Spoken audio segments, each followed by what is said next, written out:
መጽሐፍ ቅዱስ ደግሞ በራሱ ማረጋገጫ የለውም። አንተም እኮ የሚዲያ ሰው አይደል? እየተደማመጠ እናውራ። ኦኬ ማለት ጭቅጭቅ እንዳይሆን ማለት ነው። አንተ ፐብሊክ ፊገር ስለሆንክ ተደማምጠን እናውራ። ስለዚህ አየህ ዮኒ ማኛም ወደ ሴንሱ እየተመለሰ ነው። ይሄን ጥያቄ ጠየቀ ቅድም። ሃይማኖት አያድንም፣ ጴንጤ ያድናል፣ ጴንጤ የተለየ ነው ትላላችሁ። ጴንጤ ግን ሃይማኖት ነው። በቃ አንድ ቆይ አዳምጠኝ።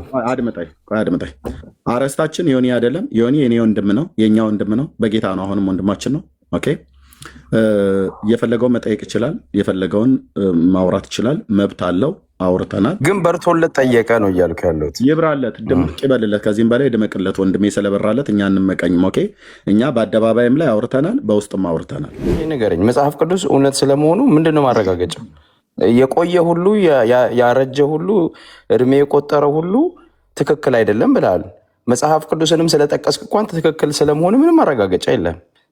እና እስላሞች የሚጠይቁት ጥያቄ ነው። ኤቲስቶች የሚጠይቁት ጥያቄ ነው። ሀብትሽ ደግሞ አሜሪካ ሀገር ነው ያለው። ነጭ የጻፈውን በጥስጣሽ ጋዜጣም ታነባለህ፣ ዩቲዩብም ላይ ትሰማለህ፣ ያልሆነ ነገር ትቆፍራለህ። ከዛ መጽሐፍ ቅዱስ ላይ ጥያቄ አለ። እንደሞ እዚህ ትመጣና ጥምቀት በዓል መጽሐፍ ቅዱስ ላይ ነው። ኢየሱስ በዮርዳኖስ ተጠምቋል። ማን ነገረ? ቤተክርስቲያን ከታመጣች ከመጽሐፍ ቅዱስ። መጽሐፍ ቅዱስን ዋቢ አድርገህ ምስክር አድርገህ የጠራውን እንዴት እዚህ ጋር ደግሞ መጽሐፍ ቅዱስ እውነተኛ ነው ብለህ ትለኛለህ? ወረደ መንፈስ ቅዱስ ወረደ። ያው ደስ አለ። እንደዛ በላ ነው የምትዘምረው ቤተክርስቲያኒቱ። በዚህ እንትን ደግሞ የመላእክቶች ይዘምራል። ሜት አድርጌ አንቺ ውሸታ ቤተክርስቲያኒቱ እንደዚህ ብላ የምትዘምረው እኔ ከፍተዋለሁ። አሁን አንቺ ቆንጅዬ ውሸታ፣ እኔ ዲያቆኑ ፊት ነው የምትዋሽ።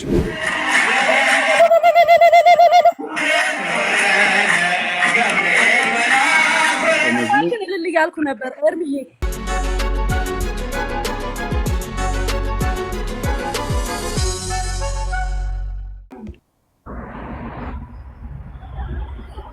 እሺ ቴንክ ዩ። ስለዚህ ያለ መረጃና ያለ መስረጃ አልናገርም። ያለ መረጃና ያለ ማስረጃ አልናገርም።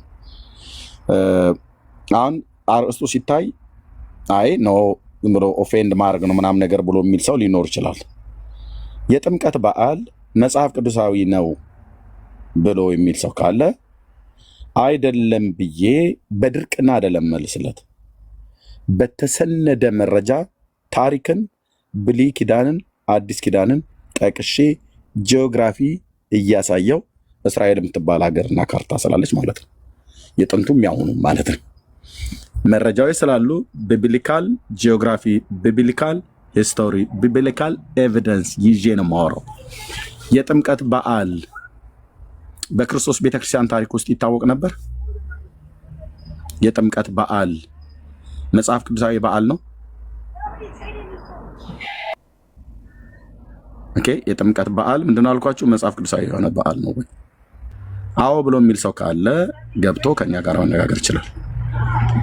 በምን በመረጃና በማስረጃ ሊያወራ የሚችል ሰው ካለ። እኔ በእውቀት የሚሞግት ሰው ነው የምፈልገው። በእውቀት ትውልድ እንዲማር ማለት ነው። አንዳንድ ጊዜ ልብ በሉ፣ ረጅም ዘመን ይዘናቸው የከረምናቸው ነገሮች በእግዚአብሔር ቃል ሲፈተሹና ሲታዩ ተመዝነው ማኔ ቴቄል ፋሬስ ሆነው ሊገኙ እንደሚችሉ አትጠራጠር። ረጅም ዘመን ስለቆየ ነገርየው እውነት ነው፣ ነገርየው ትክክል ነው ማለት አይደለም።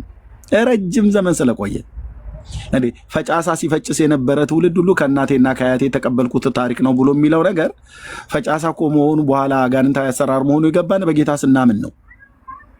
በጌታ ስናምን ነው። እስከዛ ጊዜ ድረስ ቂንጬ ስንበላ ነበር። አየሽ፣ መስከረም ሲመጣ ትዝ የሚለን ፈጫሳ ነው። ፈጫሳ ግን አጋንንታዊ መሆኑን፣ ቦሮንቲቻ አጋንንታዊ መሆኑን፣ ለአድባር ዛፍ መቀባት፣ ቅቤ መቀባት፣ ለደረቀ እንጨት የሚሆን ለእርጥብ እንጨት መስገድ፣ ለወንዝ ለምናምን ነገር መስገድ ጣዖት አምልኮ መሆኑ የገባን፣ ሰይጣናዊ የሆነ መሆኑን የገባን መጽሐፍ ስናነብና የእግዚአብሔርን ቃል ስናውቅ ነው ማለት ነው። በትንቢተ ኢሳይያስ መጽሐፍ ምዕራፍ 1 ላይ እግዚአብሔር ቃል ሲናገር በተለይ ቁጥር 28 ላይ በወደዳችኋት የአድባር ዛፍ ታፍራላችሁ፣ እፍረትም ይዛችኋል ብሎ ይላል። ይሄ የአድባር ዛፍ የሚባለው ነገር እስራኤል በዚያን ዘመን በነበረው በብሉይ ኪዳን ስርዓት በቀደሙ የብሉይ ኪዳን ቅዱሳት ነቢያት እግዚአብሔር ደጋግሞ የተነገራት እስራኤል አምላኳን እግዚአብሔርን ትታ ከአሕዛብ ጣዖታት ጋር በተለይ በኮረብታዎችና በተራሮች ላይ ለአሕዛብ ጣዖታት ታጥን ነበር። ለዘቡ ድንጋዮች እና ለእንጨቶች ታጥን ነበር። በትንቢተ ሕዝቅኤል መጽሐፍ፣ በትንቢተ ኢሳይያስ፣ በሌሎች የብሉይ ኪዳን ነቢያት ደጋግሞ እግዚአብሔር ከተናገራት ነገር አንዱ ማለት ነው። ሃሎ አድባር ትቀበል ተብሎ ምርቃት የተቀበለ እኮ እዚህ ውስጥ በጣም ብዙ ሰው እኮ ነበረ። አሁንም አለ አድባር ትቀበል እየተባለ ማለት ነው። ይሄ አድባር የሚባለው ጉዳይ አየህ ጣዖት አምልኮ መሆኑን የአምላኬን እግዚአብሔርን ቃል ሳቅ እንጂ የማውቀው እኔም እኮ ድሮ አሚን አሜን እል ነበር። እና ብዙ ዘመን የያዝነው ነገር እውነት ነው ብላችሁ ከሆነ በእውነት እንደናንተ የተታለለ ትውልድ የለም። እኔ ግን አሁን በክርስቶስ ኢየሱስ ወንጌል ሕይወትና ዓለመጥፋትን ወደ ብርሃን በገለጠው በጌታ በኢየሱስ ክርስቶስ በማመኔ የክርስቶስ የክብሩ ወንጌል ብርሃን በልባችን ላይ ስለበራ የእግዚአብሔር የሆነውና ያልሆነውን መጽሐፍ ቅዱሳዊ የሆነውና ያልሆነውን በክርስቶስና በቤልሆር በሚያምንና በማያምን በጽድቁና በኩነኔው በዓለማዊነትና በመንፈሳዊነት በእስማኤልና በይስሐቅ መካከል ያለውን የኪዳን ልዩነትን እንድናውቅ እግዚአብሔር ረድቶናል። ስለዚህ ብዙ በዓላቶቻችን ስናከብራቸው የነበሩ በዓላቶቻችን ዝም ብለህ ልከተለው እኮ ብለህ ካልኩ እኮ ልታደርገው ትችላለህ። አሁንም እስራኤል የቀደመው ሕዝብ ለመነሻነት ለክርስቶስ ቤተክርስቲያን ማንቂያ ደወል ስለሆነች በቆሮንቶስ መልእክት ላይ ቅዱስ ጳውሎስ ሲናገር እነሱ እንደሴሰኑ እኛም እንዳንሴስን፣ እነሱ እንዳመነዘሩ እኛም እንዳናመነዘር ይሄ ተጽፎልናል ይላል። በትምህርት በዘመን ፍጻሜ የደረሰብንን ሊገስጸን የተጻፈልን ይላል። ለምንድነው እስራኤል ብለህ የምትል ከሆነ የቀደመው የኪዳን ህዝብ እሱ ነውና ቤተክርስቲያን ከእነሱ እንድንማር ከውድቀታቸው እንዳንወድቅ ከስተታቸውም እንዳንሳሳት መጽሐፍ ቅዱስ በግልጽ የተጻፈልን አለ ማለት ነው። ኦኬ አሮን ትዝ ይላችኋል። ከነገደ ሌዊ የወጣው አሮን የእግዚአብሔር ሊቀ ካህን ኤፉድ ለባሽ የሆነው ሆሊነስ ቱ ዘ ሎርድ የሚል ቅድስና ለእግዚአብሔር የሚል ከወርቅ ቅጠል የተሰራ ግንባሩ ላይ የሚያደርግ ጥምጣም እንዲጠመጥም ሁሉ ጭምር እግዚአብሔር በባስልኤል ልጅ ጥበብና መንፈስን ያኖረባቸው ሰዎች የሰሩለት የሚለብሰውን ቁንጣና ግልግል ሱሪ የሚሆን ሸሚዝን ሁሉ ጭምር ሳይቀር በእግዚአብሔር ትእዛዝ ነበር የተሰራለት። ይሄ ሰውዬ እግዚአብሔር ከሰማይ ለክህነት መርጦታል። ሙሴ ግን ወደ ተራራ ወጥቶ በዘገየበት ሰዓት ላይ አሮን ከተራራ በታች ከግብፅ ምድር እግዚአብሔር ባህር ከፍሎ ቀን በደመና ሌሊቱን በእሳት ብርሃን እየመራ ያወጣውን ሕዝብ ጥጃ በማሰራት ሲቀጠቅጥ ነገ የእግዚአብሔር በዓል ነው ብሎ አዋጅ አወጀ ይላል። እግዚአብሔር ሲጀምር ነገ የእግዚአብሔር በዓል ነው ብሎ ያለው ጥጃ ቀጥቅጦ ቀንድና ጆሮን እኮ አበጅቶለት ነው። በወስፌና በመሮ ቆርቁሮ ጆሮና አይን ያወጣለትን ጥጃ እግሩን ሰጥቆ ሸኮና ያበጀለትን ጥጃ እሱን አቆመና እስራኤል ሆይ እነዚህ ናቸው ከግብፅ ምድር ያውጥ። እንዴት ነው የማወራው? እንዲህ ነው የማወራው። አየህ እነዚህ ናቸው ከግብፅ ምድር ያወጡ አማልክትህ ብሎ በዓል አወጀ ይላል። ግን በዓሉ የማን በዓል ነው? የሰይጣን በዓል ነው። የጥጃ በዓል ነው። የእግዚአብሔር በዓል አይደለም። እግዚአብሔር የማያውቀው በዓል ነው። እግዚአብሔር በዓላቶቼ ብሎ ያላቸውማ በዘሌዋውያን መጽሐፍ ምዕራፍ 23 ላይ ኩልል ብለው ተጽፈዋል። አጭርና ግልጽ ተናገር እውነቱን። ማንም ሰው ዲናይ ሊያደርገው የማይችለውን አብሶሉት ትሩዝ የሚባለውን የእግዚአብሔርን ቃል የአምላኬን ቃል የምናገሩ እግዚአብሔር በዓላቶቼ ብሎ ያላቸው በዘሌዋውያን መጽሐፍት ላይ ምዕራፍ 23 ላይ በትክክል ተጽፏል። በነዛ ውስጥ የጥጃ አምልኮ የሚል የለም። ከየት አምጥቶት ነው አሮን የእግዚአብሔር በዓል ብሎ የሚለው? ጥጃ ሰርቶ በዓል ብለህ የምትለው ማለት ነው። ታቦት ብለህ የምትለውን ቅርጻ አውጥተህ ከየት አምጥተህ ነው በዓል ብለህ የምትለው? ተጠየቅ። እድሜ አትቁጠር። ከየት ነው ያመጣኸው? ከክርስቶስ ቤተክርስቲያን ታሪክ ውስጥ ከአንተ በፊት በክርስቶስ ቤተክርስቲያን ታሪክ ውስጥ ከአንተ በፊት የነበሩ የትኞቹ አብያተ ክርስቲያናት በክርስቶስ ቤተክርስቲያን ታሪክ ውስጥ ማለት ነው አንዳችሁ ኑ ግቡ መኪና በገራዥ ውስጥ ገብቶ በመፈታቻ እንደሚወላልቅ በእውቀት ወይ አወላልቀኝ ወይ አወላልቅ አለው ማለት ነው። ለመዳን እንዲሆንልሽ በክርስቶስ ቤተክርስቲያን ታሪክ ውስጥ የትኞቹ ላይ ትጠራላችሁ? ከጥንት ልጀምራ። ከየት? ከኢየሩሳሌም የጌታ ቤተክርስቲያን ጴጥሮስና ዮሐንስ ያዕቆብ አዕማድ የነበሩባት በገላትያ መጽሐፍ ምዕራፍ 2 ላይ ተናገር እውነቱን። ትጠራልኛለህ? የኢየሩሳሌም ቤተክርስቲያን ከተራ በዓል እያሉ ይዘውት የሚወጡት የፍጡራንን ታቦት ደርድረው ይዘውበት የሚወጡት ትጠራልኛለህ ወይ? ተጠየቅ አንተ ትውልድ። ረጅም ዘመን ይዘው የቆየው በዓል መጽሐፍ ቅዱሳዊ ነው ወይ ነው ብለህ ካልክ በየተራ ግቡና አውሩን። ብሉይ ኪዳን፣ አዲስ ኪዳን፣ በታሪክ በጂኦግራፊ ኦኬ። አዎ ምቀኝነት አይደለም የማወራ። ልብ በል። አንድ እረኛ ተነስቶ ቢመቀኝ ምንም የማመጣው ነገር የለም። የምቀኝነት ጉዳይ አይደለም። ትውልድ ግን ማወቅ አለበት። እግዚአብሔር የማይከብርበትን በዓል የእግዚአብሔር በዓል ነው እየተባለ አሮን ጥጃ ሰርቶ የእግዚአብሔር በዓል ነው ብሎ እንዳወጀ የጌታ ጥምቀት ነው ብለህ ስትለኝ ኦኬ ጌታ ተጠምቋል። አዎ አውቃለሁ። በ30 ዓመቱ በዮሐንስ እጅ በንጉሱ በጢባሪዎስ ዘመን እንደተጠመቀ ቅዱስ ሉቃስ ነግሮናል። ዘመኑን ሁሉ ነግሮናል።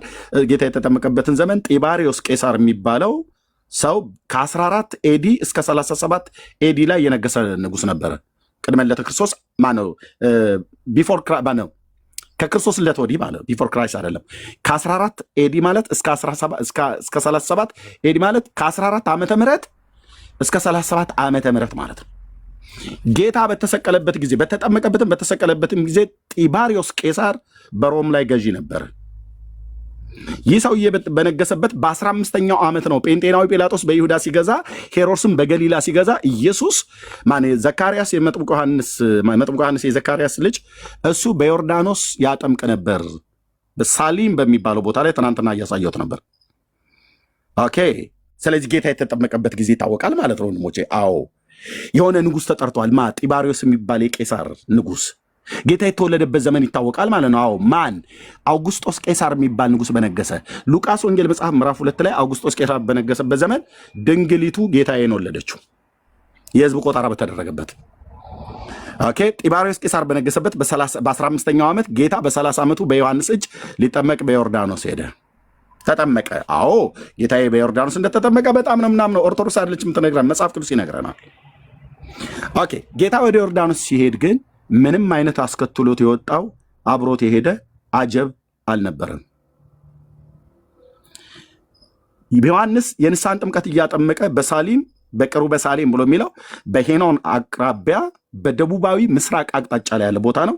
ካሜራ ከፍቻ ያሳያለሁ፣ ልብ በሉ። እዛ ቦታ ላይ ምንጮች አሉ። ዮሐንስ በዛ ያጠምቅ ነበር። እስራኤል ለዓለም ህዝብ ሁሉ ታሳየዋለች ዮሐንስ ያጠምቅበት የነበረውን ቦታ። እዛ እያጠመቀ ህዝቡ ሁሉ ወደ ዮሐንስ እየመጡ የንስሐ ጥምቀት ያጠምቃቸው ነበር። ከዛ በዮርዳኖስም እየመጡ ይጠመቁ ነበር ይላል። በዚህ መካከል ነው ነዋ በጉ ለእግዚአብሔር ዘያሐትት ኃጢአተ ዓለም ብሎ እንዳለው በዮሐንስ ወንጌል መጽሐፍ ምዕራፍ 1 ቁጥር 29 ላይ ጌታችንም ህዝቡ እየተጠመቀ እያለ ጌታችንም በህዝቡ መካከል ድንገት መጣ። በእግዚአብሔር መለኮታዊ ቀጠሮ ነቢዩና አምላኩ ተገናኙ እና ተጠመቀ። በባሪያው እጅ በፈጠረው እጅ አምላክ ሰው ሆኖ ስገው ቃል የድንግል የማህፀኗ ፍሬ ጌታዬ ኢየሱስ ስጠራው ማላፍርበት ንጉሴ አዳኜ ዓለም ቢንጫጫ በአንድ እግሩ የምናቆመው እውነት ተጠመቀ በዮሐንስ እጅ። ሲሄድ ግን አብሮት ይዞት የሄደው ታቦት ነበር እንዴ? የለም። አብረው ተከትለው የሄዱ የፍጡራን ታቦት የሚባል ነበር እንዴ? የለም። ነበረም የለም። ከየት አመጡት? ኦርቶዶክሳውያን ወገኖቻችን። ኦኬ። ሲቀጥል በክርስቶስ ቤተክርስቲያን ታሪክ ውስጥ እንዲህ አይነት ድርጊት ይደረግ ነበረ? አልነበረም። ካለ ግን እስኪ ያሳዩን። የይሁዳን በይሁዳ ያለችው በኢየሩሳሌም እነ እስጢፋኖስ ተቀጥቅጦ የሞተባት ያቺ ቤተክርስቲያን በሐዋርያት ሥራ መጽሐፍ ምዕራፍ 8 ላይ ያለችው ማለት ነው ትቀድም ነበረ? ኦርቶዶክስ እነሱ አትቀድምም። በኢየሩሳሌምና በይሁዳና በሰማሪያ በኋላም በአንጾኪያ በነበረች የክርስቶስ ቤተክርስቲያን ውስጥ ይህ አይነት ድርጊት ይደረግ ነበር ወይ? በሮሜ፣ በቆሮንቶስ፣ በገላትያ፣ በኤፌሶን፣ በቆላሲያስ፣ በፊልጵስዩስ፣ በሰምርኔስ፣ በሰርዴስ፣ በተሰሎንቄ፣ በአኪያ ይደረግ ነበር ወይ? በሎዶቅያ ይደረግ ነበር ወይ? በክርስቶስ ቤተክርስቲያን ታሪክ ውስጥ በሜቄዶንያ፣ በአኪያ ይደረግ ነበረ? በአቴና ይደረግ ነበረ? የአሁኗ ግሪክ የአሁኗ ቱርክ ታሪክ ሆነው የቀሩ የክርስቶስ ቤተክርስቲያን በቱርክ ሀገር ውስጥ 7ቱ አብያተ ክርስቲያናት ጳውሎስ በምስረታ የተከላቸው አብያተ ክርስቲያናት በአሕዛብ ሀገሮች ባሉ በነ ቆጵሮስ በነ ማልታ ደሴት በሜዲትራኒያን ባሉ በታናሿ ኤጄኒያ በሚባል ባህር ውስጥ ያሉ እነ ፍጥሞ ደሴት ዮሐንስ የታሰረበት ደሴት ላይ የነበሩ የክርስቶስ ቤተክርስቲያንና የቀደሙ አብያተ ክርስቲያናት አሁን ኦርቶዶክስ እንደምታደርገው ያደርጉ ነበር ወይ? ጥያቄያችን ነው። ኤርሚ እንኳን ደህና ቆየ። እንኳን ለጥምቀተ ባህል አደረሰ። አታምንበትም? ያው እንኳን አደረሰ ብያለሁ። የኛ ባህላችን ነው፣ የሃይማኖታዊ ባህል ነው። ጥምቀት መጽሐፍ ቅዱሳዊ ነው። ኦርቶዶክስ ሁሉን ነገር ከመጽሐፍ ቅዱስ አይደለም የምትወስድ፣ የራሷ ትውፊት አላት የራሷ። በመጽሐፍ ቅዱስም ከዚህ መጽሐፍ ውጭ የተጻፉ ብዙ መጽሐፍቶች አሉ፣ ብዙ ቅዱሳን መጽሐፍቶች አሉ ይላል። ስለዚህ ሁል ጊዜ ከመጽሐፍ ሪፈር ማድረግ የለብንም። አንዳንዱ መጽሐፍቶቻችን መጽሐፍ ቅዱሳዊ ላይሆኑ ይችላሉ፣ ባህሎቻችን ላይሆኑ ይችላሉ። ግን ዊ ሴሌብሬት የሃይማኖቱ የሪሊጅኑ እንትን ነው። ስለዚህ መጽሐፍ ቅዱስን እኮ እንጠይቅ ካለን አንተ መጽሐፍ ቅዱስን ማን ያረጋገጠልህ መጽሐፍ ቅዱስ እውነት ስለመሆኑ? እስኪ ይህን ንገረኝ። መጽሐፍ ቅዱስ እውነት ስለመሆኑ ምንድነው ማረጋገጫው? የቆየ ሁሉ ያረጀ ሁሉ እድሜ የቆጠረ ሁሉ ትክክል አይደለም ብለሃል። መጽሐፍ ቅዱስንም ስለጠቀስክ እኮ አንተ ትክክል ስለመሆኑ ምንም ማረጋገጫ የለም። መጽሐፍ ነው ሪፈር የምታደርገው እንጂ ሌላ ነገር መጽሐፍ ቅዱሱ ወይም የተሰበከልን ስብከት እኛ እንደ ሃይማኖት እኔ ለምሳሌ በቃ ተሰብክ ያለው ምንም ማረጋገጫ የለውም። ሃይማኖተኛ ነኝ፣ ክርስቶስ እያደግኩበት ነው። ከእግዚአብሔር አለ ክርስቶስ አለ ብዬ አምናለሁ እንጂ ማረጋገጫ አላየሁም እስካሁን። ስለዚህ አየህ ዮኒ ማኛም ወደ ሴንሱ እየተመለሰ ነው። ይሄን ጥያቄ ጠየቀ ቀደም። ሃይማኖት አያድንም፣ ጴንጤ ያድናል፣ ጴንጤ የተለየ ነው ትላላችሁ። ጴንጤ ግን ሃይማኖት ነው፣ በቃ አንድ ሪሊጅን ነው እንደ ኦርቶዶክስ። ጴንጤን የተለየ ቅዱስ የሚያደርገው መጽሐፍ ቅዱሱን እሱ የገባው ነገር መንግስተ ሰማያት እንደሚያስገባ። ቆይ አዳምጠኝ። አረስታችን ዮኒ አይደለም። ዮኒ የኔ ወንድም ነው፣ የእኛ ወንድም ነው፣ በጌታ ነው። አሁንም ወንድማችን ነው። ኦኬ የፈለገውን መጠየቅ ይችላል፣ የፈለገውን ማውራት ይችላል፣ መብት አለው። አውርተናል። ግን በርቶለት ጠየቀ ነው እያልኩ ያለሁት። ይብራለት፣ ድምቅ ይበልለት፣ ከዚህም በላይ ድመቅለት። ወንድሜ ስለበራለት እኛ እንመቀኝም። ኦኬ እኛ በአደባባይም ላይ አውርተናል፣ በውስጥም አውርተናል። ኦኬ አሁን አርእስቱ የእናንተ መጽሐፍ ቅዱሳዊ በዓል የጥምቀት በዓል መጽሐፍ ቅዱሳዊ መሆኑን ማሳይ እንጂ ዮኒ ማኛ እንዲህ አለ ዮኒ ማኛ እንደዚህ አላለም ብሎ በሚል አይደለም። እሱ አይደለም። እኔም እየጠየኩ እኮ ነው። መጽሐፍ ቅዱስ እውነት ስለመሆኑ አንተ ማረጋገጫ ስተኝ። ኦኬ መልሱ ይሄ ነው ማለት ነው። ልብ በሉ። አሁን የወንድማችን ሀብትሽ ምን አለ? የኔም መልስ ትሆንና አንተ ማረጋገጫ ስተኝ። አንተ አሁን የእኛን ስለ ማረጋገጫ ይጠቅል ነው አይደል? አንተ መጽሐፍ ቅዱስ እውነት ስለመሆኑ ማረጋገጫ አምጣ እስኪ። ለጠየቅኩ ጥያቄ አይደል መልስ ብለህ የሰጠኝ? ይሄንን ኖ እኔ ጠየቅኩ። ለጠየቀኝ ጥያቄ የእናንተ ከመጽሐፍ ቅዱስ ነው። እኔ ሀብትሽ እየመለስክልኛለሁ። ኤርሚያስ አዳምጠኝ። ምናልባት ጥያቄዎችን ፍሬም ላድርግልህ። አንተ ብዙ ጊዜ የኦርቶዶክስን እምነት አንደርስታንድ ለጠየቀኝ ጥያቄ እኮ መልስ ሰጠሁኝ። ኦልሬዲ መልስ ሰጠሁኝ። ምን ሰጠው መልስ ሰጠው። አንዳንድ ጊዜ የኦርቶዶክስ እምነት ከመጽሐፍ ቅዱስ ውጪ ሌላ ድርሳናት አሉን፣ ሌላ የቸርች አባቶች የጻፉት መጽሐፍቶች አሉን። ስለዚህ በመጽሐፍ ቅዱስም ሁሉም ይላል እኮ ዮሐንስ ይመስለኛል ከዚህ መጽሐፍ ውጭ የተጻፉ ብዙ ቅዱሳን መጽሐፍቶች አሉ ይላል። ሪፈር ያደርግልሃል። ከዚህ መጽሐፍ ከመጽሐፍ ቅዱሱ ውጭ ሌሎች መጽሐፍቶች አሉ እንድንቀበላቸው ሪፈር ያደርጋል። ቆይ አዳምጠኝ። እሺ ካላለ እንዲህ የሚል የለም መጽሐፍ ቅዱስ ላይ የለም። ዮሐንስ ላይል ይችላል፣ ግን መጽሐፍ ቅዱስ ላይ ከዚህ መጽሐፍት ውጭ የተጻፉ ብዙ መጽሐፍቶች አሉ፣ ለእናንተ ይሄ በቃችኋል ምናምን ይላል አይደለም? አይልም እኮ ሀብትሽዬ ነው ብዬ ኦኬ እሱን ምናልባት አሁን እዚህ እያወራን እሱን መረጃ አመጣልሃለሁ። ግን አንድ ነገር እኔ የምልህ ምንድን ነው፣ ኦርቶዶክስ ለምሳሌ ጥምቀት ለምንድን ነው አንተ ኦፖዝ የምታደርገው? ጥምቀት ኢየሱስ ክርስቶስ የተጠመቀበትን ነው እኛ የምናከብረው። ሌላ ምንድን ነው? ምንም እኮ የለም። ጥምቀት ስንል እሱን ነው። ምን መለስክልኝ? መልሼልሃለሁ ብለኸኝ ነበር። አሁን እንደገና ደግሞ እኔን ጥያቄ ምንድን ነው የመለስክልኝ? ቅድም ለጠየኩ ጥያቄ እና ወደ አንተ የጠየክልኝ ለጠየከኝ እኔ ላነሳው ጥያቄ እኮ ይኸውልህ መሰለህ አንተ አሁን ከመጽሐፍ ቅዱስ አይደለም አልክ። እኔ ደግሞ የጠየቅኩ ያለሁት መጽሐፍ ቅዱስስ ምን መለስክልኝ? ጥያቄውን አንተ አሁን ጥያቄውን ነው ሀብትሽ መልሰህ የጠየቀኝ። ጥያቄ ከመጠየቅ በፊት ግን መልሼልሃለሁ አልከኝ። ምን ነበር የመለስክልኝ? እኔ መለስኩልህ ነገር የኢትዮጵያ ኦርቶዶክስ ቤተክርስቲያን ሁሉን ነገር አንዳንዴ ስርዓት አለት የራሱ ሃይማኖት የምታከብርበት። አንዳንድ ጊዜ ዳይሬክትሊ ከመጽሐፍቶች ይወስዳሉ፣ አንዳንድ ጊዜ ከሌሎች ከመጽሐፍ ቅዱስ ውጭ አባቶች የቸርች አባቶች የጻፏቸው መጽሐፍቶች ላይ ከነሱ ሪፈር ይደረጋል። ይሄ ምንም ከክርስቶስ ጋር አይጋጭም፣ ከሃይማኖት ጋር አይጋጭም። አንተ የምትለው ታቦት መጽሐፍ ቅዱስ ላይ ያለ ነገር ነው። በኦሪት ዘመን ያለ ነገር ነው፣ የተጻፈ ነገር ነው። ምን እያልከኝ ነው? ስለዚህ የጥምቀት በዓል መጽሐፍ ቅዱሳዊ አይደለም፣ ከመጽሐፍ ቅዱስ የምናሳይህ የለም፣ ከሌላ መጽሐፍ አላልኩኝም። እኔ እስከማውቀው ድረስ ጥምቀት የምናከብ በእኔ ነው ልጅ እኔ ግን ልምትድ የሆነ ነው ልጅ ነው ያለኝ ሃይማኖት ላይ። በእኔ እስከማውቀው ድረስ ግን ጥምቀት ቆይ አዳምጪ፣ ምንድን ነው ልናገር እንጂ እና እኔ እስከማውቀው ግን ጥምቀት የሚባለው ነገር ኢየሱስ ክርስቶስ የተጠመቀበትን በባሕረ ዮርዳኖስ የተጠመቀበትን አስበን ነው የምናከብረው። እሱ ነው ጥምቀት ለእኔ እስከማውቀው፣ የተማርኩትም እሱን ነው ካልተሳሳትኩኝ። ስለዚህ ጥምቀት መጽሐፍ ቅዱሳዊ ነው ለእኔ። ሌላ ኦርቶዶክሶች በተለይ መምህራኖች ካላችሁ ወደ ላይ መታችሁ ማስረዳት ትችላላችሁ። እና ግን የእኔ ጥያቄ ለአንተ ይኸውልህ መጽሐፍ ቅዱስ ራሱ ብዙ ጥያቄ አለው። መጽሐፍ ቅዱስ ራሱ ብዙ መጠየቅ የሚችል ጥያቄ አለው። ብዙ ጉድለት አለው። 190 በላይ ኮንትራዲክሽን አለው። አዳምጠኝ። መጽሐፍ ቅዱስ ራሱ እውነተኛ ስለመሆኑ ምንም ማረጋገጫ የለም። አይምሮውን መጠቀም ስትጀምር እሱን ሁሉ ትጠይቃለህ። ይሄ ነው እንግዲህ እኔ አሁን አንተን ይዤ የኦርቶዶክስ መጨረሻ ይሄ ነው ብዬ አልልህም። ቤተክርስቲያኒቱን አየህ፣ ይሄ እኔን ወክዬ ነው። እኔ ኦርቶዶክስን አላወራሁም። እኔ ራሴን ወክዬ ነው የማወራው። እኔም ኦርቶዶክስን ትወክላታለህ ብዬ አልልም፣ ግን እንደ አንድ ኦርቶዶክሳዊ ያንተ መጨረሻ ምንድን ነው? ልብ በል ስማኝ ሀብትሽ፣ ያንተ መጨረሻ ምንድን ነው? የጠየቅኩን ጥያቄ ጥምን የሚያረካ ተገቢ የሆነ መልስ፣ ለጥያቄ የሚመጥን መልስ ከየት ታመጣው? የለህም። ያንተም ሪፈር መጽሐፍ ቅዱስ ነው አልኩ እኮ። መጽሐፍ ቅዱስ ደግሞ በራሱ ማረጋገጫ የለውም። አንተም እኮ የሚዲያ ሰው አይደል? እየተደማመጠ እናውራ። ኦኬ ማለት ጭቅጭቅ እንዳይሆን ማለት ነው። አንተ ፐብሊክ ፊገር ስለሆንክ ተደማምጠን እናውራ። የጠየቅኩን ጥያቄ መጽሐፍ ቅዱሳዊ አይደለም አልከኝ። የግድ ከመጽሐፍ ቅዱስ ላይ ማስረጃና መረጃ ማቅረብ አይጠበቅብንም አልክ። እኔ ቃል በቃል መጽሐፍ ቅዱሳዊ አይደለም አላልኩም ኤርሚያስ። አንደኛ ያላልኩትን አትበል። ምንድን ነው ያልከው? የጥምቀት በዓል መጽሐፍ ቅዱሳዊ ነው? አስረዳ። እኔ በእኔ ኖሌጅ አልኩ እኮ ኤግዛክትሊ ያሉ ያንተ አድማጮች ያዳምጣሉ።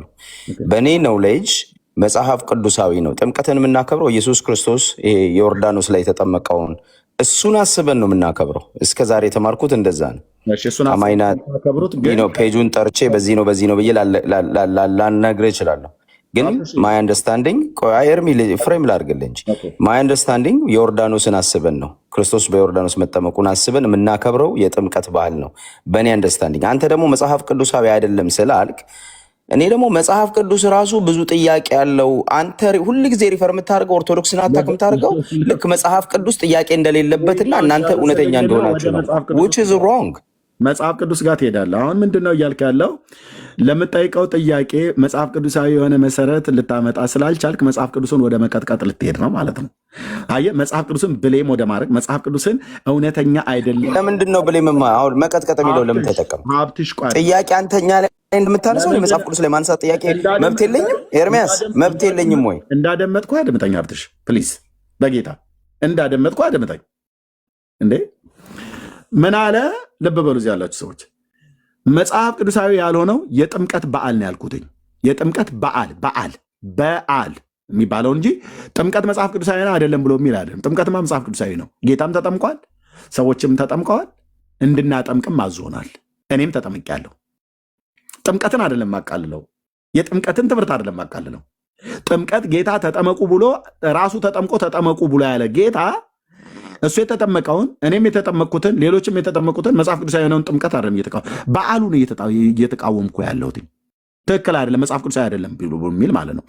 ስለዚህ መጽሐፍ ቅዱሳዊ ያልሆነው የጥምቀት በዓል ነው ያልኩት። ልብ በሉ፣ የጥምቀት በዓል ማለት ኢየሱስ የተጠመቀውን ትቃወማለች። ለምን እንደምቃወመው ጌታዬ እኔን ራሱ ተጠመቁ ብሎ በሚል አምላካዊ ትእዛዝ ያዘዘውን እሱን ሳምን እና እሱን ስቀበል በአብ በወልድ በመንፈስ ቅዱስ የተጠመቅኩትን ጥምቀት እንዴት ብዬ ነው የማቃልለው? ኖ አርእስቴን ሽፍት አታድርገው ሀብትሽ። ስለዚህ ምንድን ነው የመለስክልኝ ቅድም? አዎ እኛ ቤተክርስቲያን የራሷ የሆነች ስርዓት የሰራችኋለች፣ አባቶች የሰሩት ሁሉ ነገር መጽሐፍ ቅዱሳዊ አይደለም ብለህ አልከኝ፣ መለስክልኝ ማለት ነው። ስለዚህ ምን ማለት ነው? እንደ ሀብትሽ መረዳት፣ ሌሎች ካሉ ይግቡ። እንደ ሀብትሽ መረዳት የኢትዮጵያ ኦርቶዶክስ ቤተክርስቲያን የበዓል ጥምቀት ብላ የጥምቀት በዓል ብላ በየዓመቱ የምታከብረው ምንም አይነት መጽሐፍ ቅዱሳዊ ኤቪደንስ የለውም። እንደ ምክንያት የሚያደርጉት አድምጠኝ ለጨርሼ እሰጣለሁ። እንደ ምክንያት የሚያደርጉት ኢየሱስ የተጠመቀበትን ቀን ነው የምናስበው ብለው ይላሉ።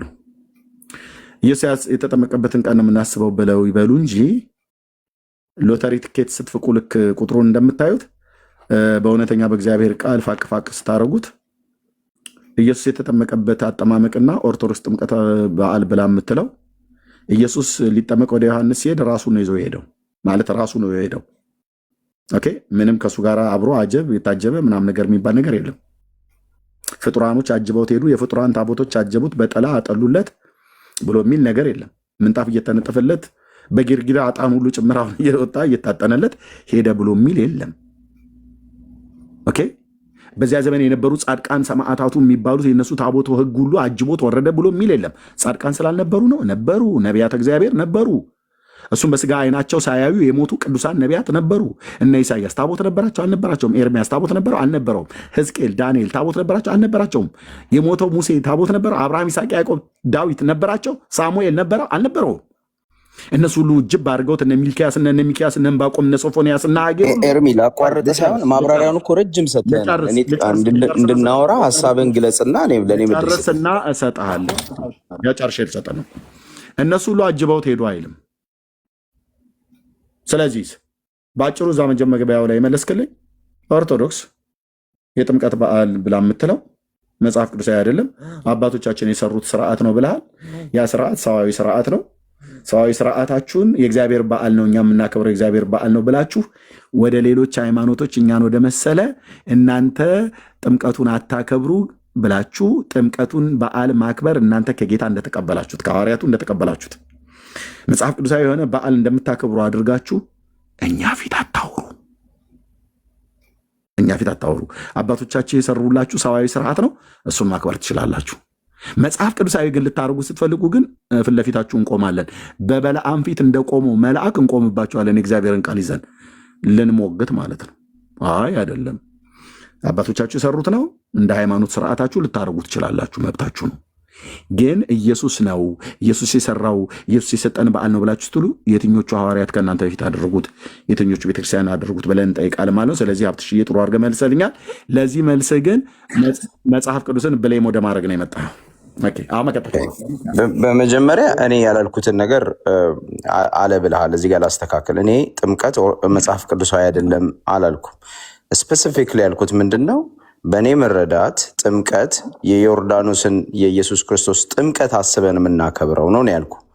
ግን ሃውኤቨር እኛ አንዳንድ ጊዜ እንደ ኦርቶዶክስ አንዳንድ ጊዜ ከብዙ በዓላቶች አሉ፣ የቅዱሳን የመላእክት ምናምን በዓላቶች አሉና ሁሉም ከባይብል አይመዘዝም። አንዳንዶቹ ከቸርች አባቶች የሚመዘዝ ነው። እነሱን ሰለብሬት እናደርጋለን። እንደዚህ አይነት በዓላቶች አሉና አከባበሮች አሉ። ይሄ የሚታወቅ ነገር ነው። እኔ ደግሞ የምለው ምንድን ነው እንግዲህ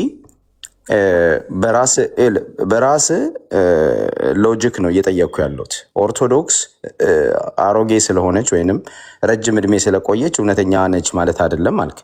መጽሐፍ ቅዱስ እውነተኛ ስለመሆኑ ማስረጃ ስጠኝ ብዬ ጠይቄያለሁ፣ አልሰጠኝም። ኦርቶዶክስ አሮጌ ስለሆነች ነው አልኩኝ።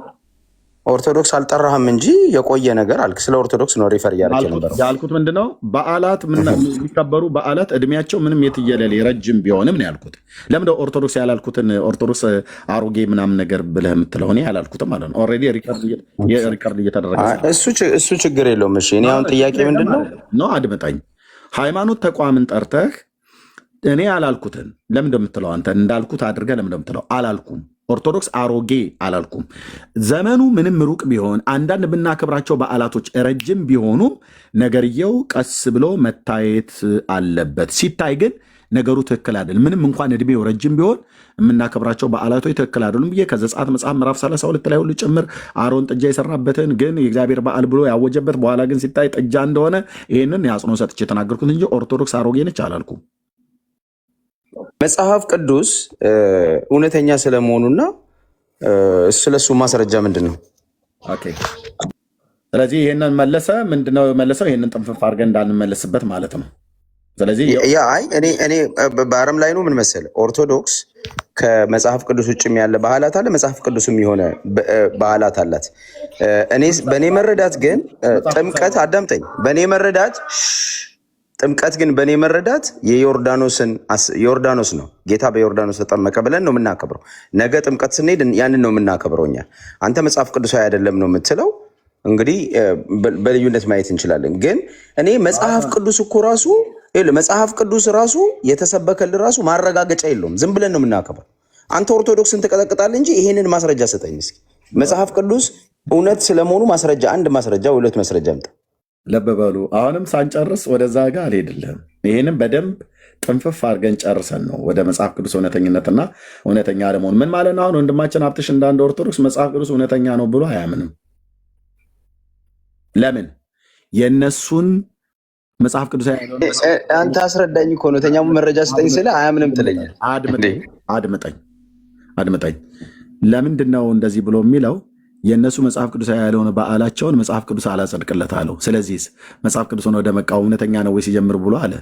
እንግዲህ የኦርቶዶክስ እምነት ተከታይ ሆኖ ነው ሀብታሙ መጽሐፍ ቅዱስ እውነተኛ መሆኑን ውስጥ በምን አወቅ ብሎ የሚለው ማለት ነው። ስለዚህ የሀብታሙ ክርስትና ጥያቄ ውስጥ አይገባም። የራሱ የግለሰቡ ነው ያልኩትኝ። የራሱ የግለሰቡ የሀብትሽ ሃይማኖት ሳይሆን ኦርቶዶክስነት ሳይሆን የእሱ እምነት የእሱ ክርስትና የራሱ የግለሰቡ ክርስትና ጥያቄ ውስጥ አይገባም። ይገባል።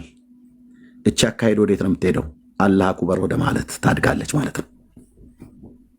ለምን ብሌም እያደረገ ጥያቄ እያነሳ ያለው በምንድን ነው? ቅድም 190 ምናምን ነገር እርስ በርስ የማይስማሙ ቃላቶች አሉ ከመጽሐፍ ቅዱስ ላይ ብሏል። 190ዎቹን በትልቁ ላይ ያደርጋለሁ፣ በነጥብ በነጥብ ታስቀምጥልኛለህ። ግን በመጀመሪያ የጠየኩን ነገር ትጠይቀኛለህ። ሶሪ ትመልስልኛለህ። የጥምቀቱን ጉዳይ እንጨርስና ማለት ነው ሀብትሽ። ኦኬ 190 ምናምን ነገር ልዩነቶች አሉ ብለሃል። በነጥብ በነጥብ ታመጣቸዋለህ ልዩነቶቹ ማለት ነው። ከዛ እኔ ክርስቲያን ነኝ፣ መጽሐፍ ቅዱስ የአምላኬ እግዚአብሔር ሕያው ቃል እንደሆነ እንነግርሃለን። እዚህ ያሉ ወንድሞቼንም ሰጣቸው። አይ መጀመሪያ ለጠየኩ ጥያቄ መልስ። መጽሐፍ ቅዱስ እውነተኛ ስለመሆኑ ማረጋገጫ አስጠኛ። ወደዚህ ኤቪደንስ። አድመጠኝ ብራዘር አድመጠኝ። የመጀመሪያውን የጥምቀት በዓል የተባለውን እሱን ጨርሰን እንምጣልኩ ጨርሰናል። ብዙ ነግረኸኛል። ምንድን የነገርከኝ? ይሄንን እርግጠኛ ሆንልኝ እንዳንመለስበት ከአንተ ጋር ማለት ከሌሎች ጋር እናወራለን። የጥምቀት በዓል በመጽሐፍ ቅዱስ ውስጥ እናንተ በዓል ነው ያልኩትኝ። የጌታን ጥምቀት አይደለም ያልኩ። የጌታ ጥምቀትማ ቅድም ተናገርኩኝ። በሉቃስ ወንጌል መጽሐፍ ምዕራፍ 3 ላይ ጌታ እንደተጠመቀ ኦኬ። በማቴዎስ ወንጌል መጽሐፍ ምዕራፍ 3 ላይ በሉቃስም 3 ላይ ጌታ በባሪያው በዮሐንስ በነቢዩ እጅ እንደተጠመቀ በዮርዳኖስ በ30 ዓመቱ በጢባሪዮስ ቄሳር ዘመን እንደተጠመቀ ቅዱሳት መጽሐፍት ይነግሩናል። የታመኑ ቅዱሳት ሐዋርያት የጻፉት ማለት ነው። የት ነው ውጣ ብለሽ የምትይው? አይወጣም። ሀብትሽ ውጣ ይላሉ እንዴ? አይወጣም። ኦኬ ይሄ ስለዚህ የጌታን ጥምቀት የጌታዬን ጥምቀት አከብራለሁ ማለት የምቀበለው እውነት ነው። በዓሉን በዓል ተብሎ የሚባለውን አይደለም። ጥምቀት ጌታ እንደተጠመቀ መጽሐፍ ቅዱስ ስለሚነግረኝ አዎ ጌታዬ ተጠምቋል በዮሐንስ እጅ ማለት ነው። ተጠምቆ ወዲያውኑ ወደ ምድረ በዳ ሄደ። ለምን? ለጾም። እኛ የኢየሱስ ክርስቶስን ጾም ማነው ጥምቀት ነው የምናከብረው አልከኝ። ኦኬ ዛሬ ምንድን ነው? ጥር 10 ምን የሆነበት? ጌታ የተጠመቀበት።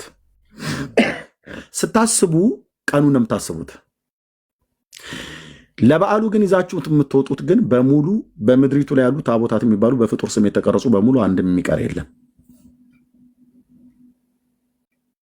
እነሱ ወደ ጃልሜዳ ይሄዳሉ። እነ አርሴማ፣ እነ እማሆይ ወለተ ጊዮርጊስ፣ እነ ተክለ ሃይማኖት፣ አቦ ጊዮርጊስ ከተማ ምናምን ነገር የሚባሉት በሙሉ ይሄዳሉ። ሄደውም አይጠመቁ። ውሃው ሲገቡ አላየናቸው። ምን ሊያደርጉ ነው የሚሄዱት? ሊናፈሱ ነው ወይስ ሊጠመቁ? ይህን ስርዓት ከየት አመጣችሁት?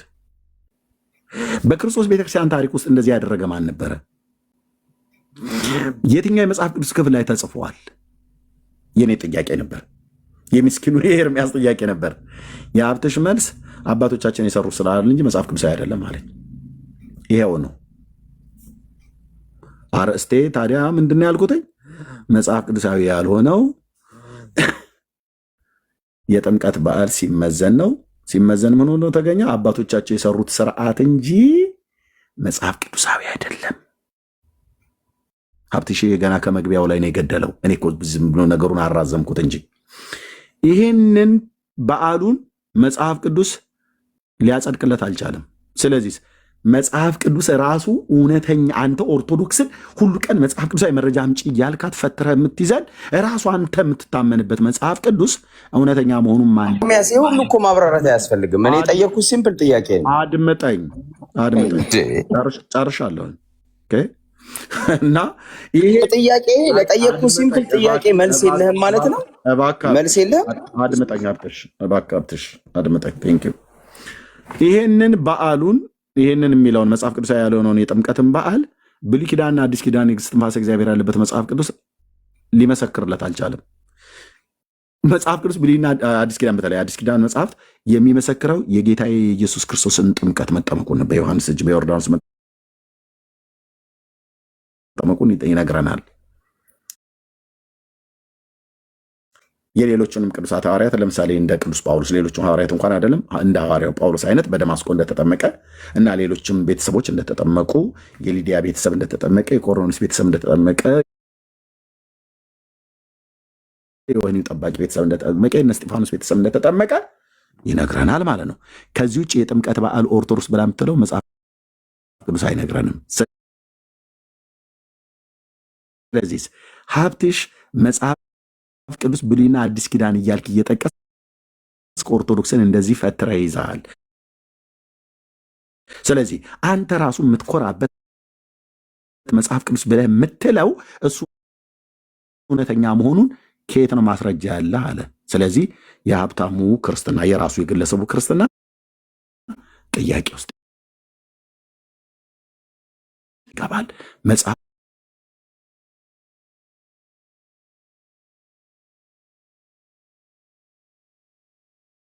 ቅዱስ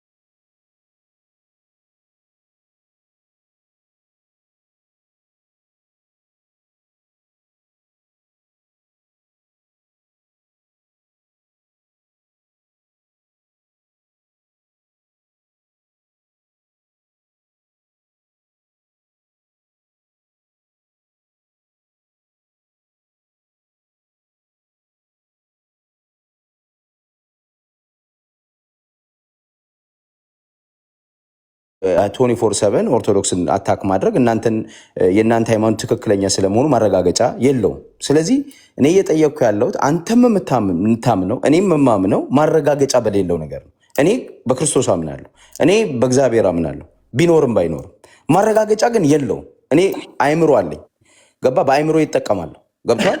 አይምሮዬን እጠቀማለሁ፣ አነባለሁ፣ እጠይቃለሁ። በዛ መሰረት አንተ የምትኩራራበትና ኦርቶዶክስን ሀመር የምታደርግበት መጽሐፍ ቅዱስ ራሱ ማረጋገጫ የለውም። እውነት ስለመሆኑ ምንም ነገር የለም። ዓለም ላይ ያለው ሃይማኖት በሙሉ እስላም በለው ኦርቶዶክስ በለው አንዳቸውም እውነት የላችሁ ወይም ማረጋገጫ የላችሁ፣ የተጨበጠ ማረጋገጫ የላችሁ። አዳምጠኝ። ክርስትናውም እስልምናው ማረጋገጫ የለውም። አላህም በለው ክርስቶስም በለው እግዚአብሔርም በለው ማረጋገጫ የለውም። ግን እኔ አመልካለሁ። ለምሳሌ ሃይማኖት የሌለኝ ሰው አይደለም። በሀብትሽ ስንፍና ቤተክርስቲያኒቱን አለካም። ዚስ ኢዝ ኦርቶዶክስ እንበለው ወንድሞች አለለው። አባቴ ይሄ የኔ ሃይማኖት ነው፣ የኔ አስተሳሰብ ነው። እኔ ኦርቶዶክስ ነኝ። አዳምጠኝ። እኔ የኦርቶዶክስ እምነት ተከታይ ነኝ። ክርስቶስ ቢኖርም ባይኖርም እግዚአብሔር ቢኖርም ባይኖርም አዳምጠኝ። ቢኖርም ባይኖርም አመልካለሁ አልኩ። ለምን በለኝ። ቆይ አስረዳኝ። እኔ ሀሳቤ ልግለጽ። ለምን ነው የምትጫነኝ? ይኸውልህ እኔ ክርስቶስ ቢኖርም ባይኖርም ምንድን ነው ከርኩሰት ጽድቅ ሳይሻል አይቀርም ይባላል። በቃ እግዚአብሔር ኖረም አልኖረም ያደግኩበት ነው፣ ካልቸሬም ነው፣ ሃይማኖቴም ነው፣ እከተለዋለሁ። ችግር የለውም። እግዚአብሔር ኖረም አልኖረም ግን አይምሮ አለኝ፣ ጌታ ይፈጠረልኝ እና እጠይቃለሁ። ይህ ሁሉ ነገር ህፃናቶችን በቦምብ ሲያጠፉ ጌታ የታለ የሚያድናቸው? የለም። መጽሐፍ ቅዱስ ላይ ህፃናቶች ንጹሐን ናቸው ጠብቃቸዋለሁ ይላል። የታለ የሚጠብቃቸው? የለም። አንድም ቦታ ላይ ጌታ መልስ ሰጥቶ አያውቅም። ዓለም መጽሐፍ ቅዱስ ለነገረን ነገር አንድም ቦታ ላይ መልስ አግኝተን አናውቅም። ዝም ብለን ነው የምናምነው። ገብቶሃል?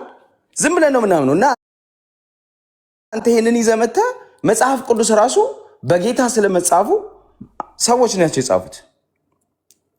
ማስረጃ ላመጣልህ እችላለሁ። ብዙውን ሰዎች ነው የጻፉት።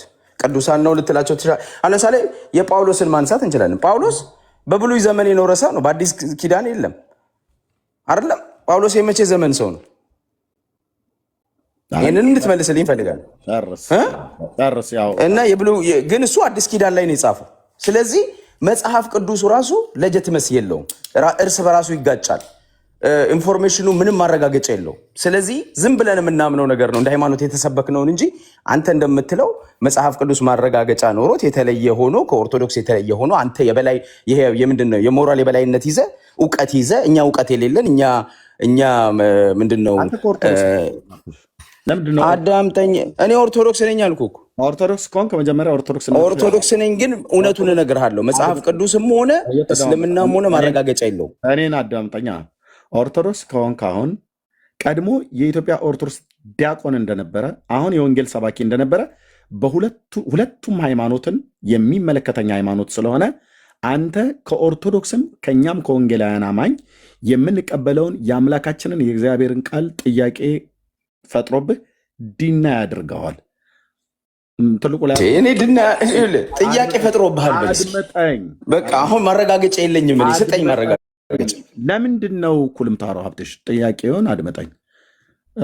ሉተር ከካቶሊክ ቤተክርስቲያን ሲወጣ ያወጣቸው ስህተቶች አሉ። የካቶሊክን ቤተክርስቲያን ነቅሶ ማለት ነው። ኦኬ። እና በከተማይቱ ግድግዳ ላይ የለጠፈበት አለ። አንተ ቅድምን አልከኝ መጽሐፍ ቅዱስ ራሱ እውነተኛ ለመሆኑ ምን ማረጋገጫ አለህ? 190 ስህተት አለው ብላል። ትልቁ ላይ አድርጌ ያለው 190ዎቹ ስህተት አሳየኝ። መመሪያ እኔ ያለውን ስህተት ከመግለጼ በፊት አንተ ማስረጃ ስጠኝ ብያለሁ። ኤርሚያስ እኔ እዚሁ ነኝ ያለሁት፣ እሰጥሃለሁ ማስረጃ። አድመጠኝ፣ እየተደማመጠ እኔ የመጽሐፍ ቅዱስ ኮንትራዲክሽን አንድ በአንድ ገልጽልሃለሁ የምትሰማኝ ከሆነ። እየተደማመጠን አድመጠኝ፣ እየተደማመጠን 190 ስህተት መጽሐፍ ቅዱስ አለበት ብለህ የምትለውን የኢትዮጵያ ኦርቶዶክስ ቤተክርስቲያን የምትቀበለውንም 80 ያህዱን ከፈለግ ራሱ ዲትሮካኖኒካል የብሉይ ኪዳን ተጨማሪ መጽሐፍቱን ኦርቶዶክስ የምትቀበለውን የ15ቱንም ጭምር ከመጽሐፈ ሄኖክ ከኩፋሌ ከሲራክም ሁሉ አምጥተህ እርስ በርስ የሚጣላበትን ሁሉ ጭምር ከ190ው ቢያንስ 9ኙን እስኪያሳየኝ፣ ሌላውን ቶ 9ኙን ስህተት አሳየኝ። ትልቁ ላይ አድርጌ ያለው በዚህ መሰረት መጽሐፍ እርስ በርስ ስለሚጣላ አልቀበለውም ብለህ ያልክበትን ነገር እነዛን ጥቅሶች አንብብና እንዴት እንደተጣለ ሁለቱን አንተ አንብበህ እያሳየህን ስህተቱ ያሳየና ከዛ ጥያቄ ጠይቀናለ ማለት ነው። ጋይድ ኤርሚ ላካሳይድ እኔ የመጽሐፍ ቅዱስ ኮንትራዲክሽንን ለማሳየትና የምችለውን ለምሳሌ ከ192ቱንም ማሳየት እዚህ ሰዓት አይኖርም። አንተም የምትቀመጥ አይመስለኝም እኮ 9ኙን ብለኸኛል። እኔ 9ኙን አሳይሃለሁ፣ ችግር የለውም። ቢፎር ዛት ግን አዳምጠኝ። እሱን ከማድረጌ በፊት ግን እኔ I want you to explain to me, or I want you to give me evidence that Bible is true. Okay? Give me the evidence. Give me the evidence. ያንተ እኔ ለጠየቁ ጥያቄ መጀመሪያ መልስ ሰጠኝ። አንተ መልስ ስጠኝና እኔ ከዛ ወደ ኮንትራዲክሽን ወስደሃለሁ። እርስ በርስ ይጣላል ብለህ ያልከው መጽሐፍ ቅዱስን ላለማመን እርስ በርስ ይጣላል ብለህ ያልከውን ጥቅስ አሳየንና እኔ ጥቅስ አውጣልሃለሁ። ዋይ ለምንድን ነው ጃምፕ የምታደርገው? እንደዚህ ከሆነ ምንም ለምንድን ነው የምትሄደው? ኤርሚያስ ለምን ጃምፕ ታደርጋለህ? እኔ ጠየኩን ጥያቄ እኮ ጠየቀኝ። ለምሳሌ ስለ ታቦት ጠየቀኝ አይደለም? ስለ ጥምቀት ጠየቀኝ። ልስንትሜ በቃ ሚዩት ላድርግ ልገደድ ነው። እንደዚህ አይነት ወሬ የለም። አየህ፣ በጩኸት ተጫዋጭወህ ምንም መጽሐፍ ቅዱሳዊ ኤቪደንስ ሳይኖርህ ታሪክ ሳታቅ የኢትዮጵያ ኦርቶዶክስ ተዋሕዶ ቤተክርስቲያን ሳታቅ አንተ ቆንጅዬ ኤቲስት ሆነ ሳለህ ኦርቶዶክስ ነኝ ስም መለጠፍ እኮ መለጠፍ እኮ እውቀት አይደለም። እኔ እኮ ሀብታሙ ለምንድን ነው የማታደምጠው? አንተ የሚዲያ ሰው አይደለ እንዴ? አዳመጥኩ አይደል? አዳምጠኝ። እንደ ህፃን ልጅ አዳምጠኝ ልልህ አልችልም። አድምጠኝ። እዚህ ቤት ሌሎቹ የማይደፍሩበት ጮኋችሁ ለፍልፋችሁ እንጂ ብትወጡ በመረጃ አታወራም። እኔ አሁን እንዳንድ እኩል አታውራ። አድምጠኝ። አንዴ ነግረኛል አደለ? አዳምጠኝ ፕሊስ። እንዴ ሶሻል ሚዲያ ላይ ስታወራ አይደል ብትለው ስለ ፖለቲካ ማለት ነው። አዳምጠኝ ማለት እንደዚህ 3 4 አዳምጠኝ ማለት አለብኝ? አንተን ያልጨርስከው ቃል ሰማሁ እኮ። ያልጨርስከው ካለ ላስጨርስህ አውራ ሀብትሽ። ይኸው አውራ የምታወራው ነገር ካለ። ኤርሚያስ በመጀመሪያ ደረጃ እኔ በመሀል የምገባው ለምን መሰለ? አንደኛ እኔ በማወራበት ሰዓት በላይ ላይ አንተ ታወራና በጣም ትጫናለህ፣ ረጅም ሰዓት ትወስዳለህ። እኔ ለዛ ነው ማይኬን የምከፍተው እንጂ እየተደማመጥን እንድናወራ እፈልጋለሁ። እሱን ስርዓቱን ሳይገባኝ ቀርቶ አይደለም። ቆይ ልጠይቅ ኤርሚያስ፣ እኔ ያልኩ ምንድን ነው? ስለ ጥምቀት አወራን። ጥምቀት በእኔ እምነት ወይንም እኔ በተረዳውበት ልክ እንዳልኩ በእኔ አረዳድ መጽሐፍ ቅዱሳዊ ነው። የዮርዳኖስን የክርስቶስን ጥምቀት ቤተክርስቲያን አስባ የምናደርገው የጥምቀት በዓል ነው የምናከብረው አልኩ። ቆይ አይደለም እሱ መጽሐፍ ቅዱሳዊ አይደለም ብለዋል ብለህ ቅድም ፍሬም ስታደርግ ነበር። አወዝ ሮንግ መጀመሪያ ገባ። እሺ እሱን አስተካከልን። በመጽሐፍ ቅዱሳዊ ነው እኛ በኢትዮጵያ ኦርቶዶክስ ቤተክርስቲያን ጥምቀት የሚከበረው የዮርዳኖስ ጥምቀተ ባህር ክርስቶስ ኢየሱስ ክርስቶስ በዮሐንስ የተጠመቀውን አስበን ነው የምናከብረው። መጽሐፍ ቅዱሳዊ ነው ባይዘው። አንተ ኦርቶዶክስ አሁን አንተ እንደዚህ ስርዓቱ እጣን ለምን አከበሩ፣ እጣን ለምን አወጡ፣ በመጽሐፍ ቅዱስ እጣን የለም ምናምን ዝርዝር ውስጥ ትገባል። አዳምጠኛ። አንተ እኮ ነው የማታዳምጠው፣ እያወራ ነው በመሀል። ክርስቶስ በዮርዳኖስ እንደተጠመቀ ነው አይደለ? እየመለስክልኝ ስለሆነ ክርስቶስ በዮርዳኖስ እንደተጠመቀ ነው አይደለ? አምናችሁ በዓሉን የምታከብሩት? የስ ክርስቶስ በዮርዳኖስ እንደተጠመቀ ማን ነገረህ አንተ? ቤተክርስቲያን ኬት አምጣ ነገረችህ? መጽሐፍ ቅዱሳዊ ነው። ዮሐንስ ክርስቶስ እንዳጠመቀው መጽሐፍ ቅዱሳዊ ነው አይደለ? እዚህ ብሌም የምታደርገው እዚህ የምትተቸው መጽሐፍ ቅዱስ ምስክርህ ነው ማለት ነው ኢየሱስ እንደተጠመቀ። ኦ ማይ ጎድነስ። እኔ እንዴት በምን ቋንቋ ላስረዳ? ኤርሚያስ can you just listen to me? እኔ ያልኩህን ግን አዳምጠኝ መጀመሪያ። go ገላገልከን ኤርሚ። go ገላገልከን። አባቶችን ይጠይቅ ኤርሚ። እንዲህ ነው አየህ፣ እንዲህ ክርስቶስ በዮርዳኖስ እንደተጠመቀ ማን ነገረ? ቤተክርስቲያን ኬት አምጣ ነገረች? ከመጽሐፍ ቅዱስ። መጽሐፍ ቅዱስ እውነተኛ እንደሆነ ግን ንገረኝ ይላል። አንተ ኦርቶዶክስን አትወክላትም። ኦኬ፣ አትወክላትም። ቆንጅዬ ኤቲስት ነህ ማለት ነው። ለምን? የእግዚአብሔርን የአምላክህን ቃል እዚህ አምናለሁ ብለህ እንደ ዋቢ አድርገህ ትጠቅሳለህ። ክርስቶስ እንደተጠመቀ ማን ነገረ ብዬ ስልህ መጽሐፍ ቅዱስ ማን? ቤተክርስቲያን ኬት አመጣቸው? ከመጽሐፍ ቅዱስ። መጽሐፍ ቅዱስ ዋቢ አድርገህ ጠቀስክልኝ። ዋቢ አድርገህ የጠቀስከውን መጽሐፍ ቅዱስ ግን እውነተኛ መሆኑን ማን ነገረህ? 190 ላይ ከ199 ያሳየ ብዬ ስልህ አጠረህ። እስር ያለ የወዳደቀ ወረቀት ማገላበጥ ጀመርክ። መጽሐፍ ግን መረጃ ማምጣት አትችልም። ለዚህ ነው በስሜት ትገባላችሁ። ይሄን ቤት አትደፍሩትም ብዬ ስልህ በመረጃ ነው። አትደፍሩትም። በእውቀት የሚወራበት ቤት ነው። እዚህ የሚገቡ ወንድሞቼ በሙሉ በእውቀት የሚያወሩበት ነው። ቀጥዬ ለሰሙ ልሰጥህ ነበር፣ ያንገላታ ነበር አልኩ። የቅዱሳት መጽሐፍ ጤነኝነትና እውነተኛ መሆንና አለመሆን ብሎ በሚል ወይ ለጆ ወይ ለሰሙ ልሰጠው ነበረ። ግን በማድመጥ ላይ የተመሰረተ ነገር አደምታወራው። የኦርቶዶክስ እምነት ተከታይ ነህ ብለህ ኦርቶዶክስ ተዋሕዶ ቤተክርስቲያን መጽሐፍ ቅዱስ የእግዚአብሔር ቃል መሆኑን ማን ነገራችሁ ብላ ለየትኛው ምዕመኗ ነው የምታስተምረው? አታስተምርም። በክርስቶስ ኢየሱስ የዘላለም ሕይወት ለማግኘት ስላስወጣችን ስለወጣን ቤተክርስቲያኒቱ ግን የምታስተምረውን የማናቅ ሰዎች አይደለም። አታስተምርም። የአምላክ የእግዚአብሔር ቃል ላይ ሰው ሁሉ ጥያቄ እንዲፈጥርበት እውነተኛ መሆኑን ማን ነገራችሁ? ይሄ የእስልምና እስላሞች የሚጠይቁት ጥያቄ ነው። ኤቲስቶች የሚጠይቁት ጥያቄ ነው። ሀብትሽ ደግሞ አሜሪካ ሀገር ነው ያለው። ነጭ የጻፈውን በጥስጣሽ ጋዜጣም ታነባለህ፣ ዩቲዩብም ላይ ትሰማለህ፣ ያልሆነ ነገር ትቆፍራለህ። ከዛ መጽሐፍ ቅዱስ ላይ ጥያቄ አለህ። እንደሞ እዚህ ትመጣና ጥምቀት በዓል መጽሐፍ ቅዱስ ላይ ነው። ኢየሱስ በዮርዳኖስ ተጠምቋል። ማን ነገረ? ቤተክርስቲያን ኬት አመጣች? ከመጽሐፍ ቅዱስ። መጽሐፍ ቅዱስን ዋቢ አድርገህ ምስክር አድርገህ የጠራውን እንዴት እዚህ ጋር ደግሞ መጽሐፍ ቅዱስ እውነተኛ ነው ብለህ ትለኛለህ? ስለዚህ አንተው እንደ ክርስቲያን ስጠይቅህ በዜሮ ይባዛል ማለት ነው። ለሰሙሻ ልስጠውና የሚለው ነገር ካለ ሌሎች እንሄዳለን። ሮያልም ማነች ጥሩዬም ካላይ ስላለች ሰሙሻ የምትለው ነገር ካለ ማለት ትችላለህ።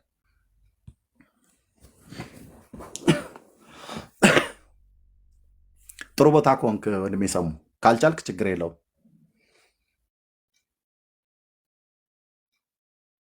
እሺ እኔ ልናገር ኤርማስ የሚችልበት ቦታ ደግሞ አይ ጥሩዬ ቀድማ ስለገባች ሮያልዬ እንደያጋባችሁ ከዛ አንተ ትላለህ። ጥሩዬ ፌር እንዲሆን ነው። ቴንክ ዩ ሮያልዬ። ጥሩዬ ቀድማ ስለገባች ሰላም ነው። ደህና ነኝ እግዚአብሔር ይመስገን። እንዴት ነሽ? እግዚአብሔር ይመስገን፣ ሁሉ ሰላም እግዚአብሔር ይመስገን። ጥያቄውን አይተሻላል?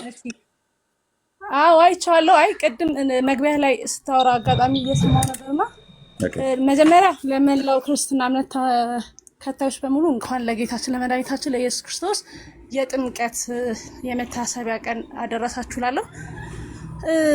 እኔ እንኳን ለጥያቄ ሳይሆን ኤርሚ ዛሬ ማለት አሁን እነጆን ምን ስላየው ነው የገባውትና ለዛሬ ብታልፉ ማለት አሁን ዛሬ በምታደርጉት ነገር እግዚአብሔር ደስ ይለዋል ብላችሁ ታስባላችሁ? ማለት መግቢያ ላይ በጣም ብዙ ቃል ስትናገር ነበር ማለት ከእግዚአብሔር ቃል ጋር የማይመጥን ቃላቶች ለምሳሌ በቃ እስኪ ለዛሬ የሆነ ለምሳሌ ኤርሚ ኢቨን እኮ አፌ ላይ በቃ ይሄ ተዋህዶ የናፈቀው ሰው አወራር ነው እኮ ስታወራ የነበረው። ጦርዬ እየሰማሽኝ ነው? ለምሳሌ ከእግዚአብሔር ቃል የማይመጥን ቃል ስትናገር የነበረው መግቢያ ላይ ብለሻል። ለምሳሌ ምንድን ነው? አይ ለምሳሌ በቃ ዲቃላ እንኳን የሆነ ነገር ይመስላል። ኦርቶዶክስ ምን ሲጀመር የኦርቶዶክስ ተዋህዶ ቤተክርስቲያን የሰማዩን ስርዓት ኮፒ አድርጋ እግዚአብሔርን በመፍራት በመንቀጥቀጥ የምታመልክ ያልጠየኩሽን አታውሪ። ከመጽሐፍ ቅዱስ ጋር የማይስማማ ያልሆነ ቃል ስትናገር ነበረሽ ብለሻልሽው እኮ። ለምሳሌ ኦርቶዶክስ ምንም አትመስልም፣ ዲቃላ እንኳን ይመሳሰላል፣ ከመጽሐፍ ቅዱስ ጋር ምንም አትመስልም ስትል ነበረ። ይሄን ቃል አሁን ከእግዚአብሔር ቃል ጋር ራሱ አይመጥነውም። ይሄ አንደበት በቃ የእግዚአብሔርን ቃል እየተናገርክ አድምጪኝ እህቴ እባክሽ። ኦኬ እንደው ወንዱም ሴቱም ጨዋ ይሁን። አዎ ደግመዋለሁ። ዲቃላ እንኳን ሲወለድ ከተገኘበት ዘርጋ ይመሳሰላል። አንዳንዴ ኮፒ ይሆናል፣ ወይ እናቱን ወይ አባቱን ማለት ነው። ኦኬ ልብ በሉ። አዎ ይመሳሰላል። በሀገራችን ባህል ይባላል ያልተዘራ አይበቅልምና ይባላል። እኔ የገጠር ልጅ ነኝ እህትዬ። ኦኬ ያልተዘራ አይበቅልምና ይባላል። ስለዚህ ይመሳሰላል ማለት ነው። ዲቃላ እንኳን ሲል ይመሳሰላል። የኦርቶዶክስ የጥምቀት በዓል፣ የፋሲካ በዓል፣ የገና በዓልን ብላችሁ የምትሉት መጽሐፍ ቅዱስ አይነት ሁሉን አላችሁ። ከመጽሐፍ ቅዱስ ጋር ስንፈልግ በታሪክ በቀን በበዓል አከባበር አንዱም አይመሳሰልም። የሚመሳሰል ነገር እንኳን አጣን። ታቦት ብላችሁ ትላላችሁ፣ አይመሳሰልም። በዓል ትላላችሁ፣ አይመሳሰልም። ጥምቀት ትላላችሁ፣ አይመሳሰልም። አጽዋማት ትላላችሁ፣ አይመሳሰልም። ከጌታ ጋር አይመሳሰልም። ግን የጌታ ነው ብላችሁ ትላላችሁ። እሱን አሳይ ብለሻል ነው። ቴንኪው። አሁን መቀጠል ትችላለሽ። እሺ እኔ በአጠቃላይ የሚገርም ጭቅጭቅ በጣም በቃ ይሄ ማለት ክርክር ምናምን እጅግ በጣም የሚያደክም ነገር ነው። በጣም ምንም ጥሩ ደስ የማይል ነገር ነውና አጠቃላይ ሌሊት ምናምን ሁሉ ነገር እያየው ነበርና በቃ ኤርሚዬ ለዛሬ መኝታ ቤትን ዝግት አድርገህ ጸሎት አድርግ፣ ከራስህ ጋር አውራ። በቃ ኦርቶዶክስ ተዋህዶ ቤተክርስቲያን ንፍቅ ያለው ሰው ላይክ እነ ትዝታው የለ እነ በቃ አወራራችሁ ራሱ ናፍቆቷ ያንገበገበው ሰው አይነት አወራር በቃ ኢቭን ካልሆነ ደግሞ እርግፍ አድርጋችሁ እኛን ተውን። በቃ እኛ ለኛ በቂ ነን። በቃ እኛ እንወቀስ፣ እኛ እንከሰስ። እስኪ ኢቭን ጠዋት እንኳን አንተ መገሰጽ ሲኖርብህ እንዳልካቸው በጻፈው ነገር ጭራሽ ኢየሱስ ክርስቶስን እንደማናውቀው ሌላ ነገር እንደምናመልክ አርጋችሁ ስታወሩ ነበር። እስኪ እናንተ ቅዱሳን መላእክትን ስላዋረዳችሁ ጽደቁ፣ እመቤታችን ላይ ስለተሳለቃችሁ ጽደቁ፣ እኛ ደግሞ አከበራችሁ ብሎ እስኪ ይኮንነን። በቃ ግን ለዛሬ ይሄው ጆን በቃ ትልልቅ ሰው ናችሁ አይደል? ለዛሬ እስኪ ተውት፣ ወይ ደግሞ ስለራሳችሁ አውሩ። በቃ ለዛሬ እስኪ ተውት በእግዚአብሔር። እስኪ ማለት ራሳችሁን አዳምጡ። አንዳንዴ የሆነ ነገሮችን አብርዱ። በቃ ያለው ነገር በጣም ያስጠላል።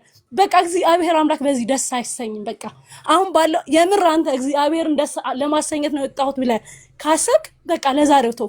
እስኪ ዛሬ ከቤተሰብ ጋር የሆነ አሳልፍ፣ የሆነ ጸሎት አድርግ፣ ከራስ ጋር አውራ። የምር ኤርሚ የእውነቴን ነው። እስኪ ራስን አዳምጠው መጀመሪያ፣ ወይም ደግሞ ሪካርዱን ራሱ ደግመህ ለራስህ አዳምጠው። የእውነት የእግዚአብሔር የሆነ ቅናቱ ከሆነ እንደሚያደርግ ሪካርዶችን ደግመህ ለራስህ እስኪ አዳምጠው። የእውነት አምላክ በዚህ ደስ ይሰኛል። ቢኒ ሚዩት አድርግ። ሰዓት ተሰጥቶኝ ነው። ቆይ ዝም ብለሽ ወንድምነት ቆይ እሰጥሃለሁ። አድምጪኝ ቆይ አንዴ ጥሩዬ፣ ከዛ ለወንድምነት ለቢኒ እሰጥሻለሁ። እሺ አሁን አንቺ አልሽውን እሺ እንተው በቃ ይሄን ሰዓቴን ሳልጨርስ ነው ሰተኝ ነው እኮ ቢኒ ለማለት እንድታወሪ ነው ለአንቺ እሰጥሻለሁ። እሺ የአንቺን ምክር እንዳልሽው እስቲ እንቀበልና እሺ እንተው ይሄን አረስት። አንድ ጥያቄ እስቲ ብቻ መልሽልኝ። ዛሬ አንቺ ዘማሪ አይደለሽ? በሰንበት ትምህርት ቤት ዘምር የለ በአምሳለ ርግብ ብሎ የሚለው መዝሙር ዘምሪው። እዚህ ፈቀድኩልሽ እኔ። አሁን በአምሳለ ርግብ ወረደ መንፈስ ቅዱስ ብዬ ልዘምርልህ ወይስ በአምሳለ ርግብ ወረደ መልአክ ወረደ ብዬ ልዘምርልህ? ቤተክርስቲያኒቱ የምትዘምረውን ዘምሪው። በአምሳለ ርግብ አሜን ይውረድ መልአክ ወረደ፣ በአምሳለ ርግብ ወረደ መልአክ ወረደ፣ ወረደ ወረደ ሚካኤል ወረደ። እንደዚህ እንድል ነው የፈለከው ወይስ በአምሳለ ርግብ መንፈስ ቅዱስ ወረደ እንድል ነው የፈለከው? እኔ ያልኩሽ ልብ ብለሽ ስሚኝ። መዝሙሩን በትክክል ዘምሪውን ያልኩሽ ፈቀድኩልሽ እኮ። በዚህ ቤት እንደዚህ አይነት ለፍጡር እና የማይገባ መዝሙር አይዘመርም ነበር፣ ግን ፈቀድኩልሽ። ግን ዘምሪው። አንቺ ሰንበት ተማሪ አይደልሽ? ዘምሪው እስኪ። ምንድን ነው ያልሽው? ዛሬ ከምዘምሩት መዝሙር ማለት ነው። በኋላ ከበሮሽን ይዘሽ መዝሙር ልዘምርልህ። ሄደ ኢየሱስ ሄደ ኢየሱስ። የጠየቅኩሽን ስሚኝ። አርዕስት ሰጥቼሻለሁ። በአምሳለ ርግብ ብሎ የሚለው እስኪ ዘምሪው አልኩሽ። ኦኬ፣ ጫጫታ እንዳይፈጠር።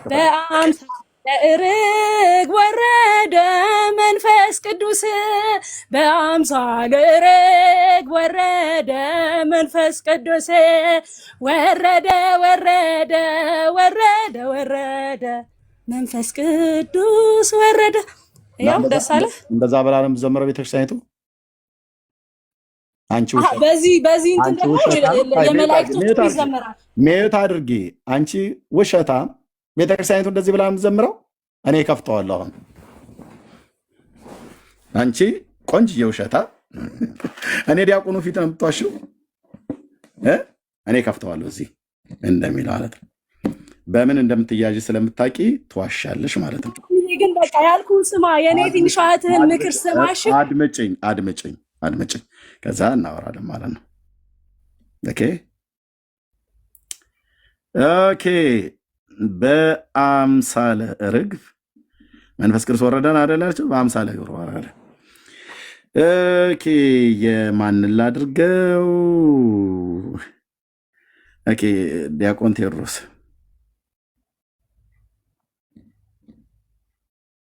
መላእክትም ይባላል ነግሬሃለሁ። አይ ስርዓት ያዥ። ቤተክርስቲያኒቱ የምትለውን እኔ ፊት እኮ ነው እየዋሸሻለሽ። ኦኬ፣ ቤተክርስቲያንሽ በል ሚዩት አድርጊ። የዋሸሽው ዲያቆን ፊት ነው። ሚዩት አድርጊ። ኦኬ፣ መጨቃጨቅ አልፈልግም። ኦኬ፣ ቴንክ ዩ። እዚህ ቤት መረጃ ነው የሚወራው ብያለሁ። አታውቁኝም እንዴ ኤርሚያስ እንደሆንኩኝ ቤት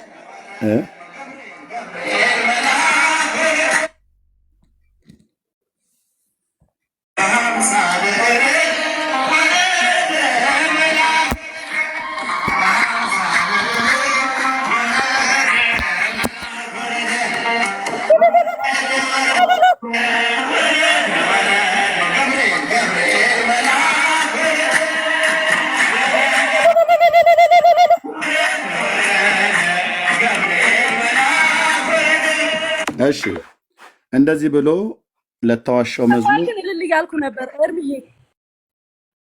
አንቺ በቃ ዝም ብለሽ እንደው ዛሬም ከጋጠ ወጥነት አልወጣሽም። ይሄ እኮ ጋጠ ወጥነት ነው እኮ እህቴ። ጋጠ ወጥነት ማለት ቤተሰብ እንኳን ባግባብ ነገር እንዲህ ነው። ለማንኛውም እኔ ከአንተ ጋር መጣላት አድምጭኝ። አሁን አንቺ ልላሽበት ገብርኤል በአምሳለ ርግብ የወረደበት ሚካኤል በአምሳለ ርግብ ወረደበት ብሎ ዲያቆን ቴዎድሮስ የዘመረበት የቤተክርስቲያናችሁ መዝሙር ይሄ ነው። የትኛው ላይ ነው ሚካኤል በርግብ አምሳል ሚካኤል ገብርኤል በርግብ አምሳል ወረደ ተብሎ የተጻፈው? ምዕራፍ ስንት ቁጥር ስንት? የትኛው መጽሐፍ ላይ? ቶሎ በይ እስቲ። በእልልታ ላጀብሽው የውሸት መዝሙር መረጃ እስቲ ስጭኝ። ምን ችግር አለው? ሲጀመር መላእክት እኮ በሰውም ተመስለው ወርዷል። እንኳን በርግብ ምን ይደንቃል እንዴ? እህቴ የጠየቅኩሽን ሰምተሻል? ሚካኤል በእርግብ አምሳል የወረደበትን የመጽሐፍ ቅዱስ መረጃ ስጭኝ። ገብርኤል በእርግብ አምሳል የወረደበትን በእርግብ አምሳል ሚካኤል ወረደ፣ በእርግብ አምሳል ገብርኤል ወረደ ብሎ ከብሉይ ኪዳን ነቢያት ትንቢት የተናገረ ከአዲስ ኪዳን ነቢያት ሐዋርያት የጻፈ መጽሐፍ ቅዱሳዊ መረጃ ስጭኝ ነው ያልኩሽ። በእልልታ መጽሐፍ ቅዱስ ብቻ የማምጣት ግዴታ የለብኝም። ምክንያቱም እኔ ኦርቶዶክሳዊ ነኝ፣ ትውፊትን ትቀበላለሁ። የመጽሐፍ ቅዱስ ጥቅስ የማቅረብ ግዴታ የለብኝም። ኦርቶዶክስ ማለት ይሄ ነው ማለት ትምህርታችሁም መዝሙራችሁም በዓላችሁም በመጽሐፍ ቅዱስ ሲመዘን ዜሮ።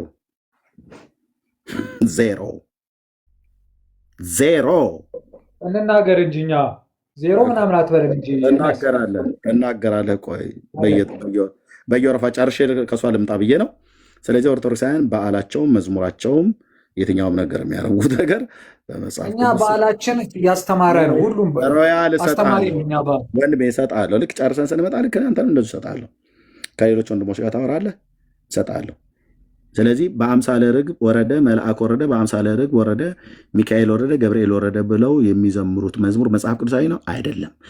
ወንድማችን ገባ መጽሐፍ ቅዱስ መረጃ ማምጣት አይጠብቅብንም። ራሱ መጽሐፍ ቅዱስ እውነተኛ መሆኑን መረጃ አምጣለኝ። ሀብትሽ በዜሮ እሷም ገባች በእልልታ ያጀበችውን መዝሙር ጠቅሳ አምጪ ስላት ዜሮ። ከታች አሁን 0 እያላችሁ በዜሮ አጥለቅልቁት። ጆያ አውራው ሮያልዬን ማለት ነው። ቴንኪው ጨርሰናል። ከዚህ በላይ ይማረን ነው ይሳለን ነው ማለት ያለብን። ጆ አውራው ሮያል። ለማንኛውም ኤርሚ እንዳልኩ አድርግ። ለዛሬ መኝታ ቤት ዘግተህ ብታለቅስ ያዋጣሃል። ሰላም ዋል። ለምን እናለቅሳለን? አንቺ ዙ ማልቀስ ጀምረሽ እህቴ፣ ለምታከብሪው በዓል እንኳን ለምትዘምሪው ዛሬ በጣም በደስታ እግዚአብሔርን የምናመልክበት የምናመሰግንበት ቀን ነው። ጠላት የሚንጫጫበት ቀን ነው ዛሬ። ጠላቶቻችን የሚያሩበት እንኳን አደረሰሽ። ጨርሰናል። ጫጫታው እዚሁ ጀመረ። ጠላት እኮ እየተንጫጫ መሆነ ማ እየተንጫጫ እንደሆነ እኮ እያየ ነው። አንጫጩ ማ ነው ተንጫጩ ማ እንደሆነ እያየ ነው። በመጽሐፍ ቅዱስ መዝሙራችሁ ሲመዘን ውድቅ፣ በዓላችሁ ሲመዘን ውድቅ፣ ሁሉ ነገር ውድቅ፣ ሁሉም 0 እንዳለው 0። አንተ እንድታናገረኝ ነው ኤርሚያስ የፈለግኩት። ለምን ጆዬ ያውራህ ሮያልዬ? አይ ኖ በዓል ምናምን የምትለው ማለት መጠመቁን እኛ እናምንበታለን ካልክ በኋላ ከዛ በኋላ ምን የሚከበር ነገር አለ? ኦርቶዶክስ ምን የምታከብረው ነገር ሌላ በዓል አለ? ጆ ያውራህ ነው። ከዛ እኔም አወራለሁ፣ ችግር የለውም። ሮያላችን ሰላም ይብዛ። ሰላም እንዴት ነህ? ከዛ በፊት እንግዲህ እህታችን ያው ቤታችሁን ዛሬ እንኳን ዘግታችሁ ረፍት ብትሰጡን አለች። እንደውም ዛሬ ነው ግን ማውራት ያለብን በደንብ። ምክንያቱም በእግዚአብሔር በዓል ስም አንድ ያው ታቦት ተብሎ የሚጠራ ነገር የብሉይ ኪዳኑን የማይመስል ከሁሉ በላይ የሚሰገድለት ሰዎች መንገድ ላይ የሚነጠፉለት ነገር እየወጣ ስለሚገባ እሱ ነገር እንደዚህ እያደረገ ለክርስቶስ ነው የምንሰግደው፣ ለእንጨቱ አይደለም፣ ለታቦቱ አይደለም። አይ አላየንም። ለክርስቶስ ሲሰገድ እንጨቱ ሲመጣ ግን ሰዎች ቆመው ይሰግዳሉ። እንዴት ነው ለክርስቶስ? ታቦቱ ጀርባ ምን አለ? ታቦቱ ምን አለ? ከታቦቱ ጀርባ ያለው ክርስቶስ ነው። ክርስቶስ ደምና ስጋ የሚፈተትበት ስለሆነ በቃ ሌላ ነገር የለም።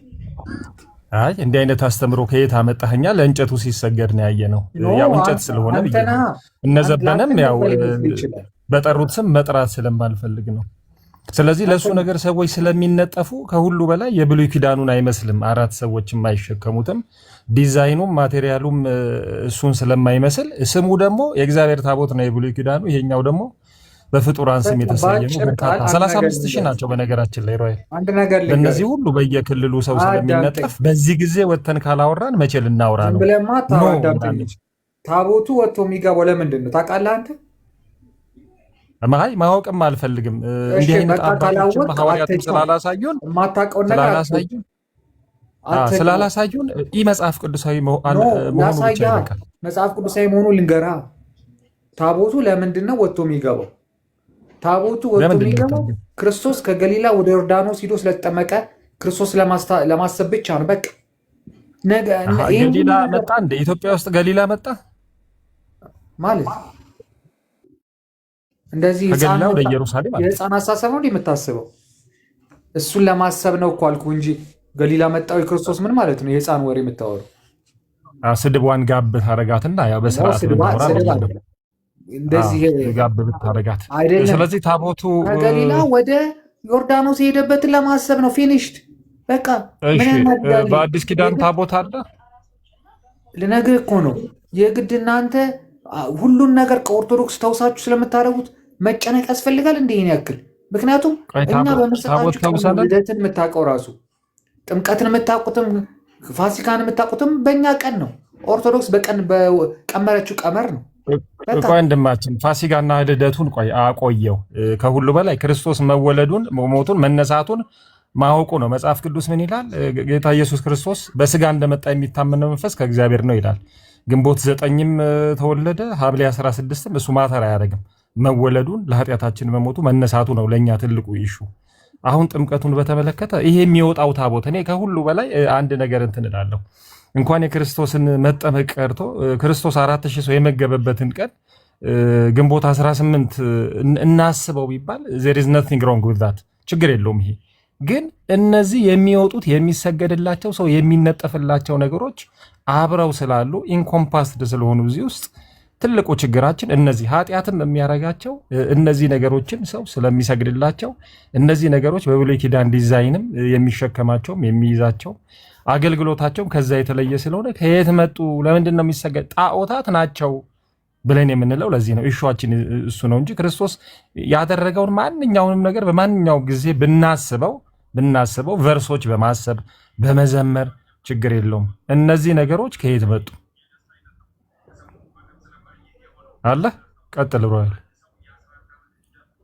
በቃ እኛ ሌላ ነገር ሳይሆን ክርስቶስን በማሰብ የምናከብረው ከገሊላ ወደ ዮርዳኖስ ሊጠመቅበትን ለማሰብ ክርስቶስን በማሰብ ክርስቶስን ለማክበር የምናከብረው በዓል ነው። እያንዳንዱን ደግሞ በዓላት ኦርቶዶክስ ባትቀንና ኦርቶዶክስ ባትቀምረው ማንም ጴንጤ የሆነ ገለመሌ ሊያውቀው አይችልም። ስለዚህ ለዚህ ሪስፔክት መሰጠት ይገባታል እንጂ ኦርቶዶክስ በየበዓሏ ልትተቻ አይገባትም። ታቦቱ ከየት መጣ? ጥያቄው ከየት መጣ? የሚሰገድለት ታቦቱ ነገርኩ የክርስቶስ ስጋና ደም የሚፈተትበት ነው። ስለዚህ የምሰግደው ለክርስቶስ ነው እንጂ ለታቦት አይደለም። ፊኒሽድ። ክርስቶስ ስጋና ደም በታቦት ላይ ፈትቱ ብሏል። በዛ የፈተታል። አንዳንድ ጊዜ የእናንተን እምነት እኛ እናውቃለን፣ የእናንተን እምነት ብሪፍ እናድርገው፣ የምታደርጉትን እኛንተ እንትን ነው አይባልም። እኔ ይሄ ነው ካልኩ ይሄ ነው በቃ። የተወለድኩበት ቀን በዚህ ቀን ነው ካልኩ ፊኒሽድ። ይሄ ነው ማምነው ካልኩ ፊኒሽድ። አንተ ምን ቤት ነህ ገብተህ የኔን እምነት ይሄ ነው የምትለው? በታቦት ላይ የጌታ ስጋና ደም ይፈተታል ተብሎ ተይዞ ይወጣል። ለጥምቀት ዕለት ለሱ ይሰገዳል። የክርስቶስ ደምና ስጋ የሚፈተትበት ከየት አመጣ ማለት? አባቶችን እንከተላለን፣ ትውፊት አለን፣ ገድላትና ድርሳናት። እኛ ኦርቶዶክሳውያንን መጽሐፍ ቅዱስ ብቻ እንከተልም ትላላችሁ። ከየት የመጣ ስርዓት ነው? እንደዚህ ያደረጉ አባቶች አሉ። እንዲህ የሚል መጽሐፍ ቅዱስ በስነ ስርዓት በአባቶች ስርዓትም ያለ ነገር ነው። እንደገና ደግሞ ኦርቶዶክሳዊ መረጃ ማለት ማስረጃ በአባቶች ስርዓት ካለ ማስረጃ። በአዲስ ኪዳን ታቦት የለም ነው የምትለው? በአዲስ ኪዳን ታቦት የለም። እሺ በአዲስ ኪዳን ታቦት እንደሌለ ማስረጃ ንገረኝ እስኪ አንተ። የአዲስ ኪዳን የብሉይ ኪዳን ታቦት መሻሩን በአዲስ ኪዳን ንገረኛ። አለ ያልከው አንተ ነህ እንጂ እኔማ አባቶች ሐዋርያት ጌታ ኢየሱስ ክርስቶስ ታቦት ሲያወጡ ሲያስገቡ ሲያስቀምጡ ሲሰግዱ ስላልታየ ዝምታ አብሰንስ ነው የለም ብዬ ነው ባጭሩ ነገርኩህ እኮ። የክርስቶስ ስጋና ደም የሚፈተትበት ነው። እኛ ያንን ይዘን እንወጣለን። ያንን ደግሞ ይዘን የምንወጣው ለጣዖት ለምናምን አይደለም። ክርስቶስ ከገሊላ ወደ ዮርዳኖስ ሄዶ የተጠመቀበትን ለማሰብ ነው። አዎ እኛ አዳራሽ ውስጥ ገብተን አንጨፍርም እኮ በማናውቀው። የጌታ ስጋና እራት ታቦት ላይ ይፈተታል ብሎ ያስተማረ የፈተተ አርጉ ያለ ካለ መጽሐፍ ቅዱስ ታቦት ማለት መሰዊያ ነው። አሳይናት በሌ የህገ መንግስት ጥያቄ አይደለም። ይኸውልህ አንድ ነገር ልንገርህ። እያንዳንዱ ነገር ኦርቶዶክስ የምታደርገው ነገር በመረጃ ነው። በመረጃ የሚያውቁ ሰዎች እንነጋገር እንከራከራችሁ ሲሏቸው አትነጋገሩ። ግን በስሜት ከሚገባው ጋር ግን ለመጫወት ትሞክራላችሁ። ምን አለ ቁጥር አላችሁ ወደ ሀሳቡ መረጃ ብላ መረጃውን አሳይ። ለምሳሌ እውቀት ያላቸው የኦርቶዶክስ ልጆች እንነጋገር በዚህ ጉዳይ እስቲ ጥያቄ ካላችሁ መረጃውን። ይሄ እውቀት ያላቸው እኮ ዳር ኢንቫይትድ እነ ዘማርያም መድረክ አዘጋጅተው ሲጠሯችሁ አትሄዱ። ግን እዚህ ከሚገባው በስሜት ከሚገባው በልህ ከሚገባው ጋር ይግቡ። ለምንድን ነው የምንሄደው? ይኸው ተጋብዘዋል። መጥተው ገብተው ማውራት ይችላሉ። አንተ ከምትለው በላይ እኮ አንድ ጊዜ አንተ ከምትለው በላይ እኮ አያወሩም። አንተም እኮ የምታወራው የእነሱን ይዘ ነው። በነገራችን ላይ እዚህ የሚታወራው ኦርቶዶክሳውያን የእነዘ ማርያምን የእናኬን ይዛችሁ ነው። እነዘ ማርያም እናኬ ማለት እኮ አሮጌ መኪና የሚነዳ አዲስ ሾፌር እኮ ማለት እኮ ናቸው። መኪናው ነው አልሄድ ያላቸው። ትምህርታቸው መጽሐፍ ቅዱስ ውስጥ አልገባናቸው ሾፌሮች ናቸው። ስለዚህ አንተ ከምትለው በላይ የሚናገሩ አይደሉም። አሁን መፈተቻ መሰዊያ መጽሐፍ ቅዱሳዊ ነው ብለሃል። እሱን ማስረጃ ሰጠኝ። ነገርኩ። በአዲስ ኪዳን እናንተ ባለፈው ራሱ አዲስ ኪዳን ታቦት ክርስቶስ የአዲስ ኪዳን ታቦት አይደለም እያለ ኤርሚያስ ሲያስተምር ነበር። እንደዚህ ወንድማችን ማስረጃ ነው የጠየቅኩ። ይቅርታ ነገርኩ። አሁን የምናውቀው ታቦት እናንተ አድምጠኝ። ቆይ ራያልዬ እኔ ለቀቅ አድርግና እንትን መፈትፈቻ ስለምትሉት ስለሱ መረጃ ስጠው ከጆ ጋር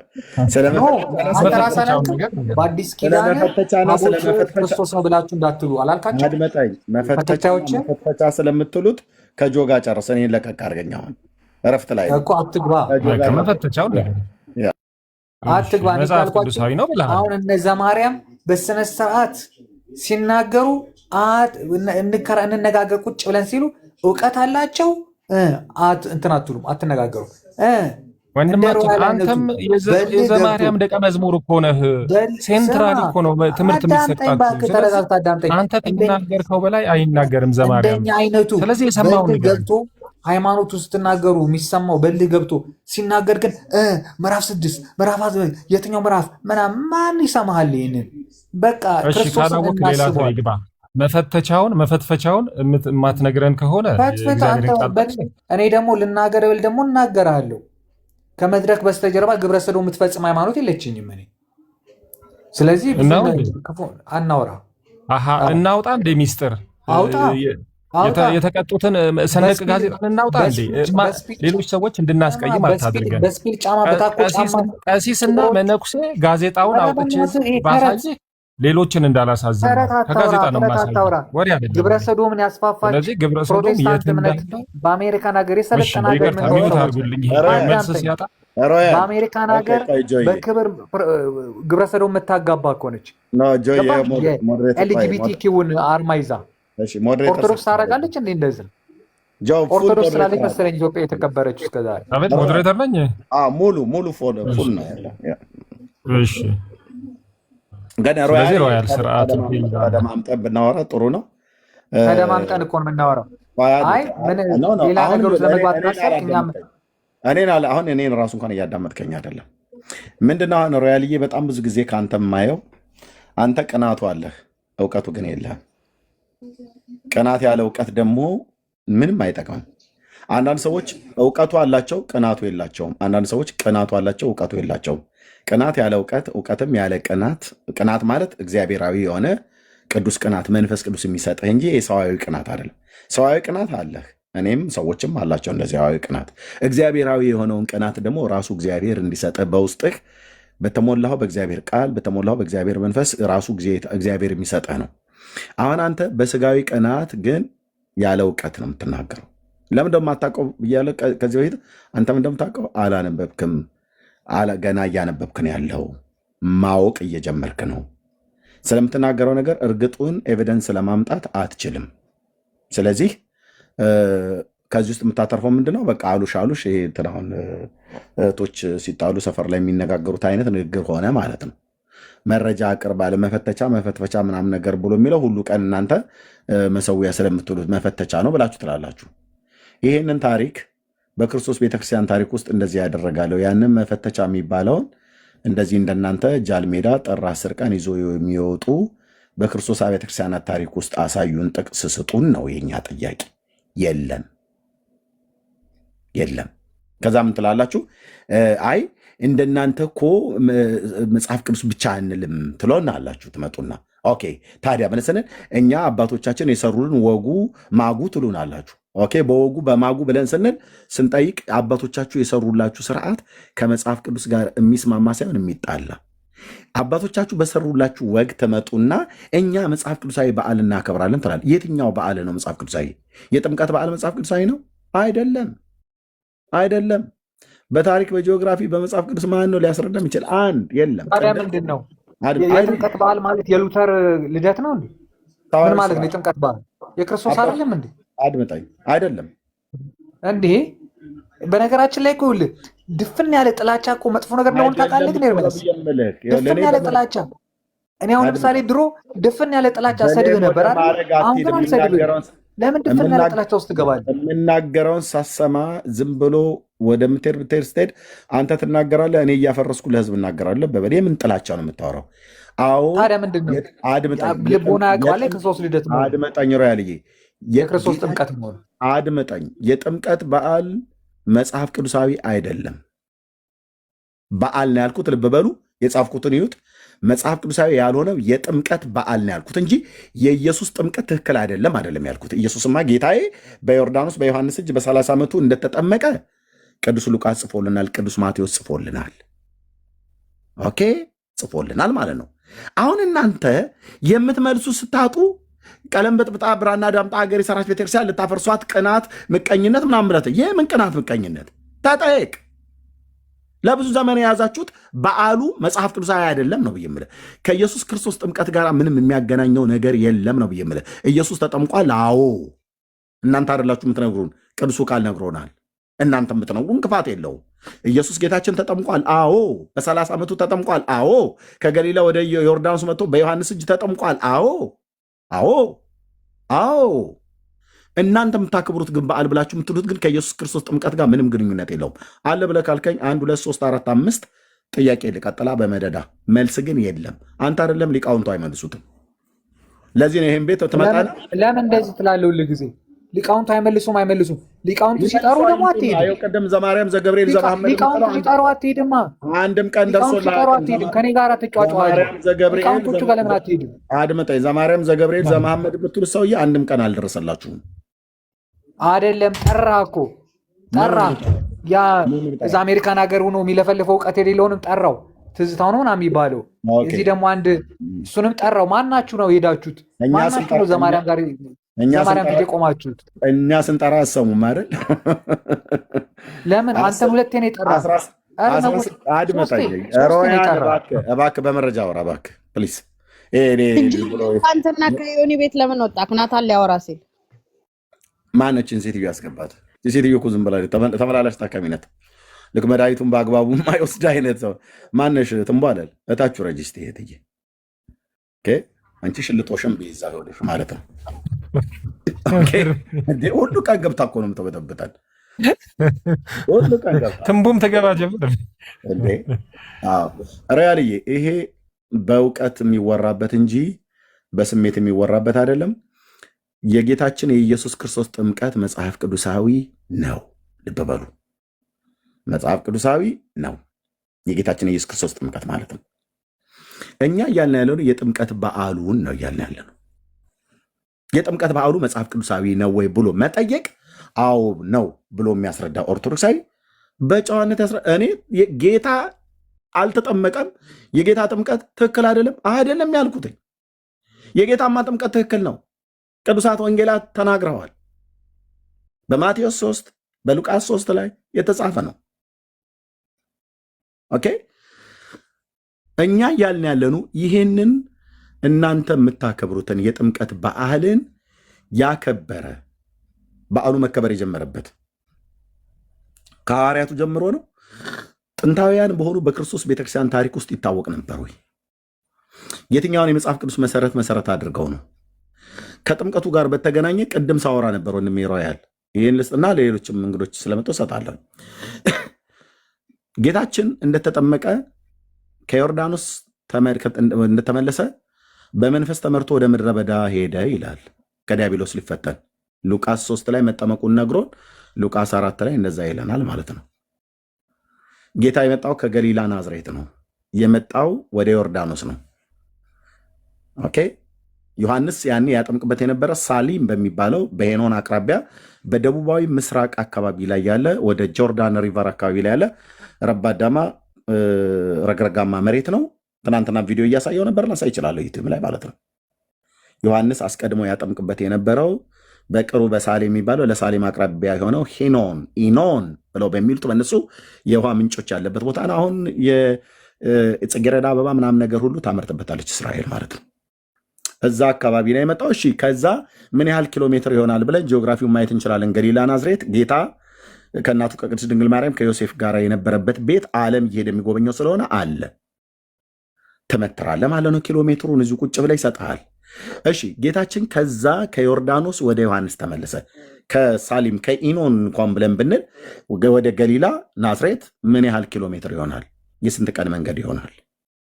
ኦኬ ተጠምቆ ወደ ቤተሰቦቹ ሄዳ አይልም። ተጠምቆ ወዲያውም ወደ ምድረ በዳ በመንፈስ ተመርቶ ሊጾም ሄደ ይላል። ልብ በሉ የጌታ ጥምቀትና 40 ቀን ጾም ተቀራራቢ ነው፣ ርቀት የለውም። የኦርቶዶክስ ጥምቀትና የ55 ቀን ጾም ርቀት አለው። የዘንድሮ ጾም የካቲት 9 ነው የሚገባው። እናንተ ጥምቀቱ ዛሬ ነው የሚከበረው። ጥምቀት የምታከብሩበት በዓልና አብይ ጾም ብላችሁ የምትቀበሉበት ቀን አይገናኝም። ኢየሱስ ግን ጥምቀቱን ተጠምቆ ወዲያውኑ ወደ ዮርዳኖስ ሄደ ይላል። ወደ ምድረ በዳ ሄደ ይላል እና ተጠመቀ። በቀንም አትገናኙ፣ በወርም አትገናኙ። በቀን ማለት ጌታችን 40 ቀን ጾመ፣ እናንተ 55 ቀን ትጾማላችሁ። እሱ ሳይበላ ሳይጠጣ ጾመ። እናንተ ግን የጾም በየአይነትና ስልጆን ከተሰነገ ቃሪያና ካልተሰነገ ቃሪያ ጋር ድራሹን አጥፍተህ አድመጠኝ። ኢየሱስ ሰው አይደለም እንዴ? ኢየሱስ እኮ ሰው ስለሆነ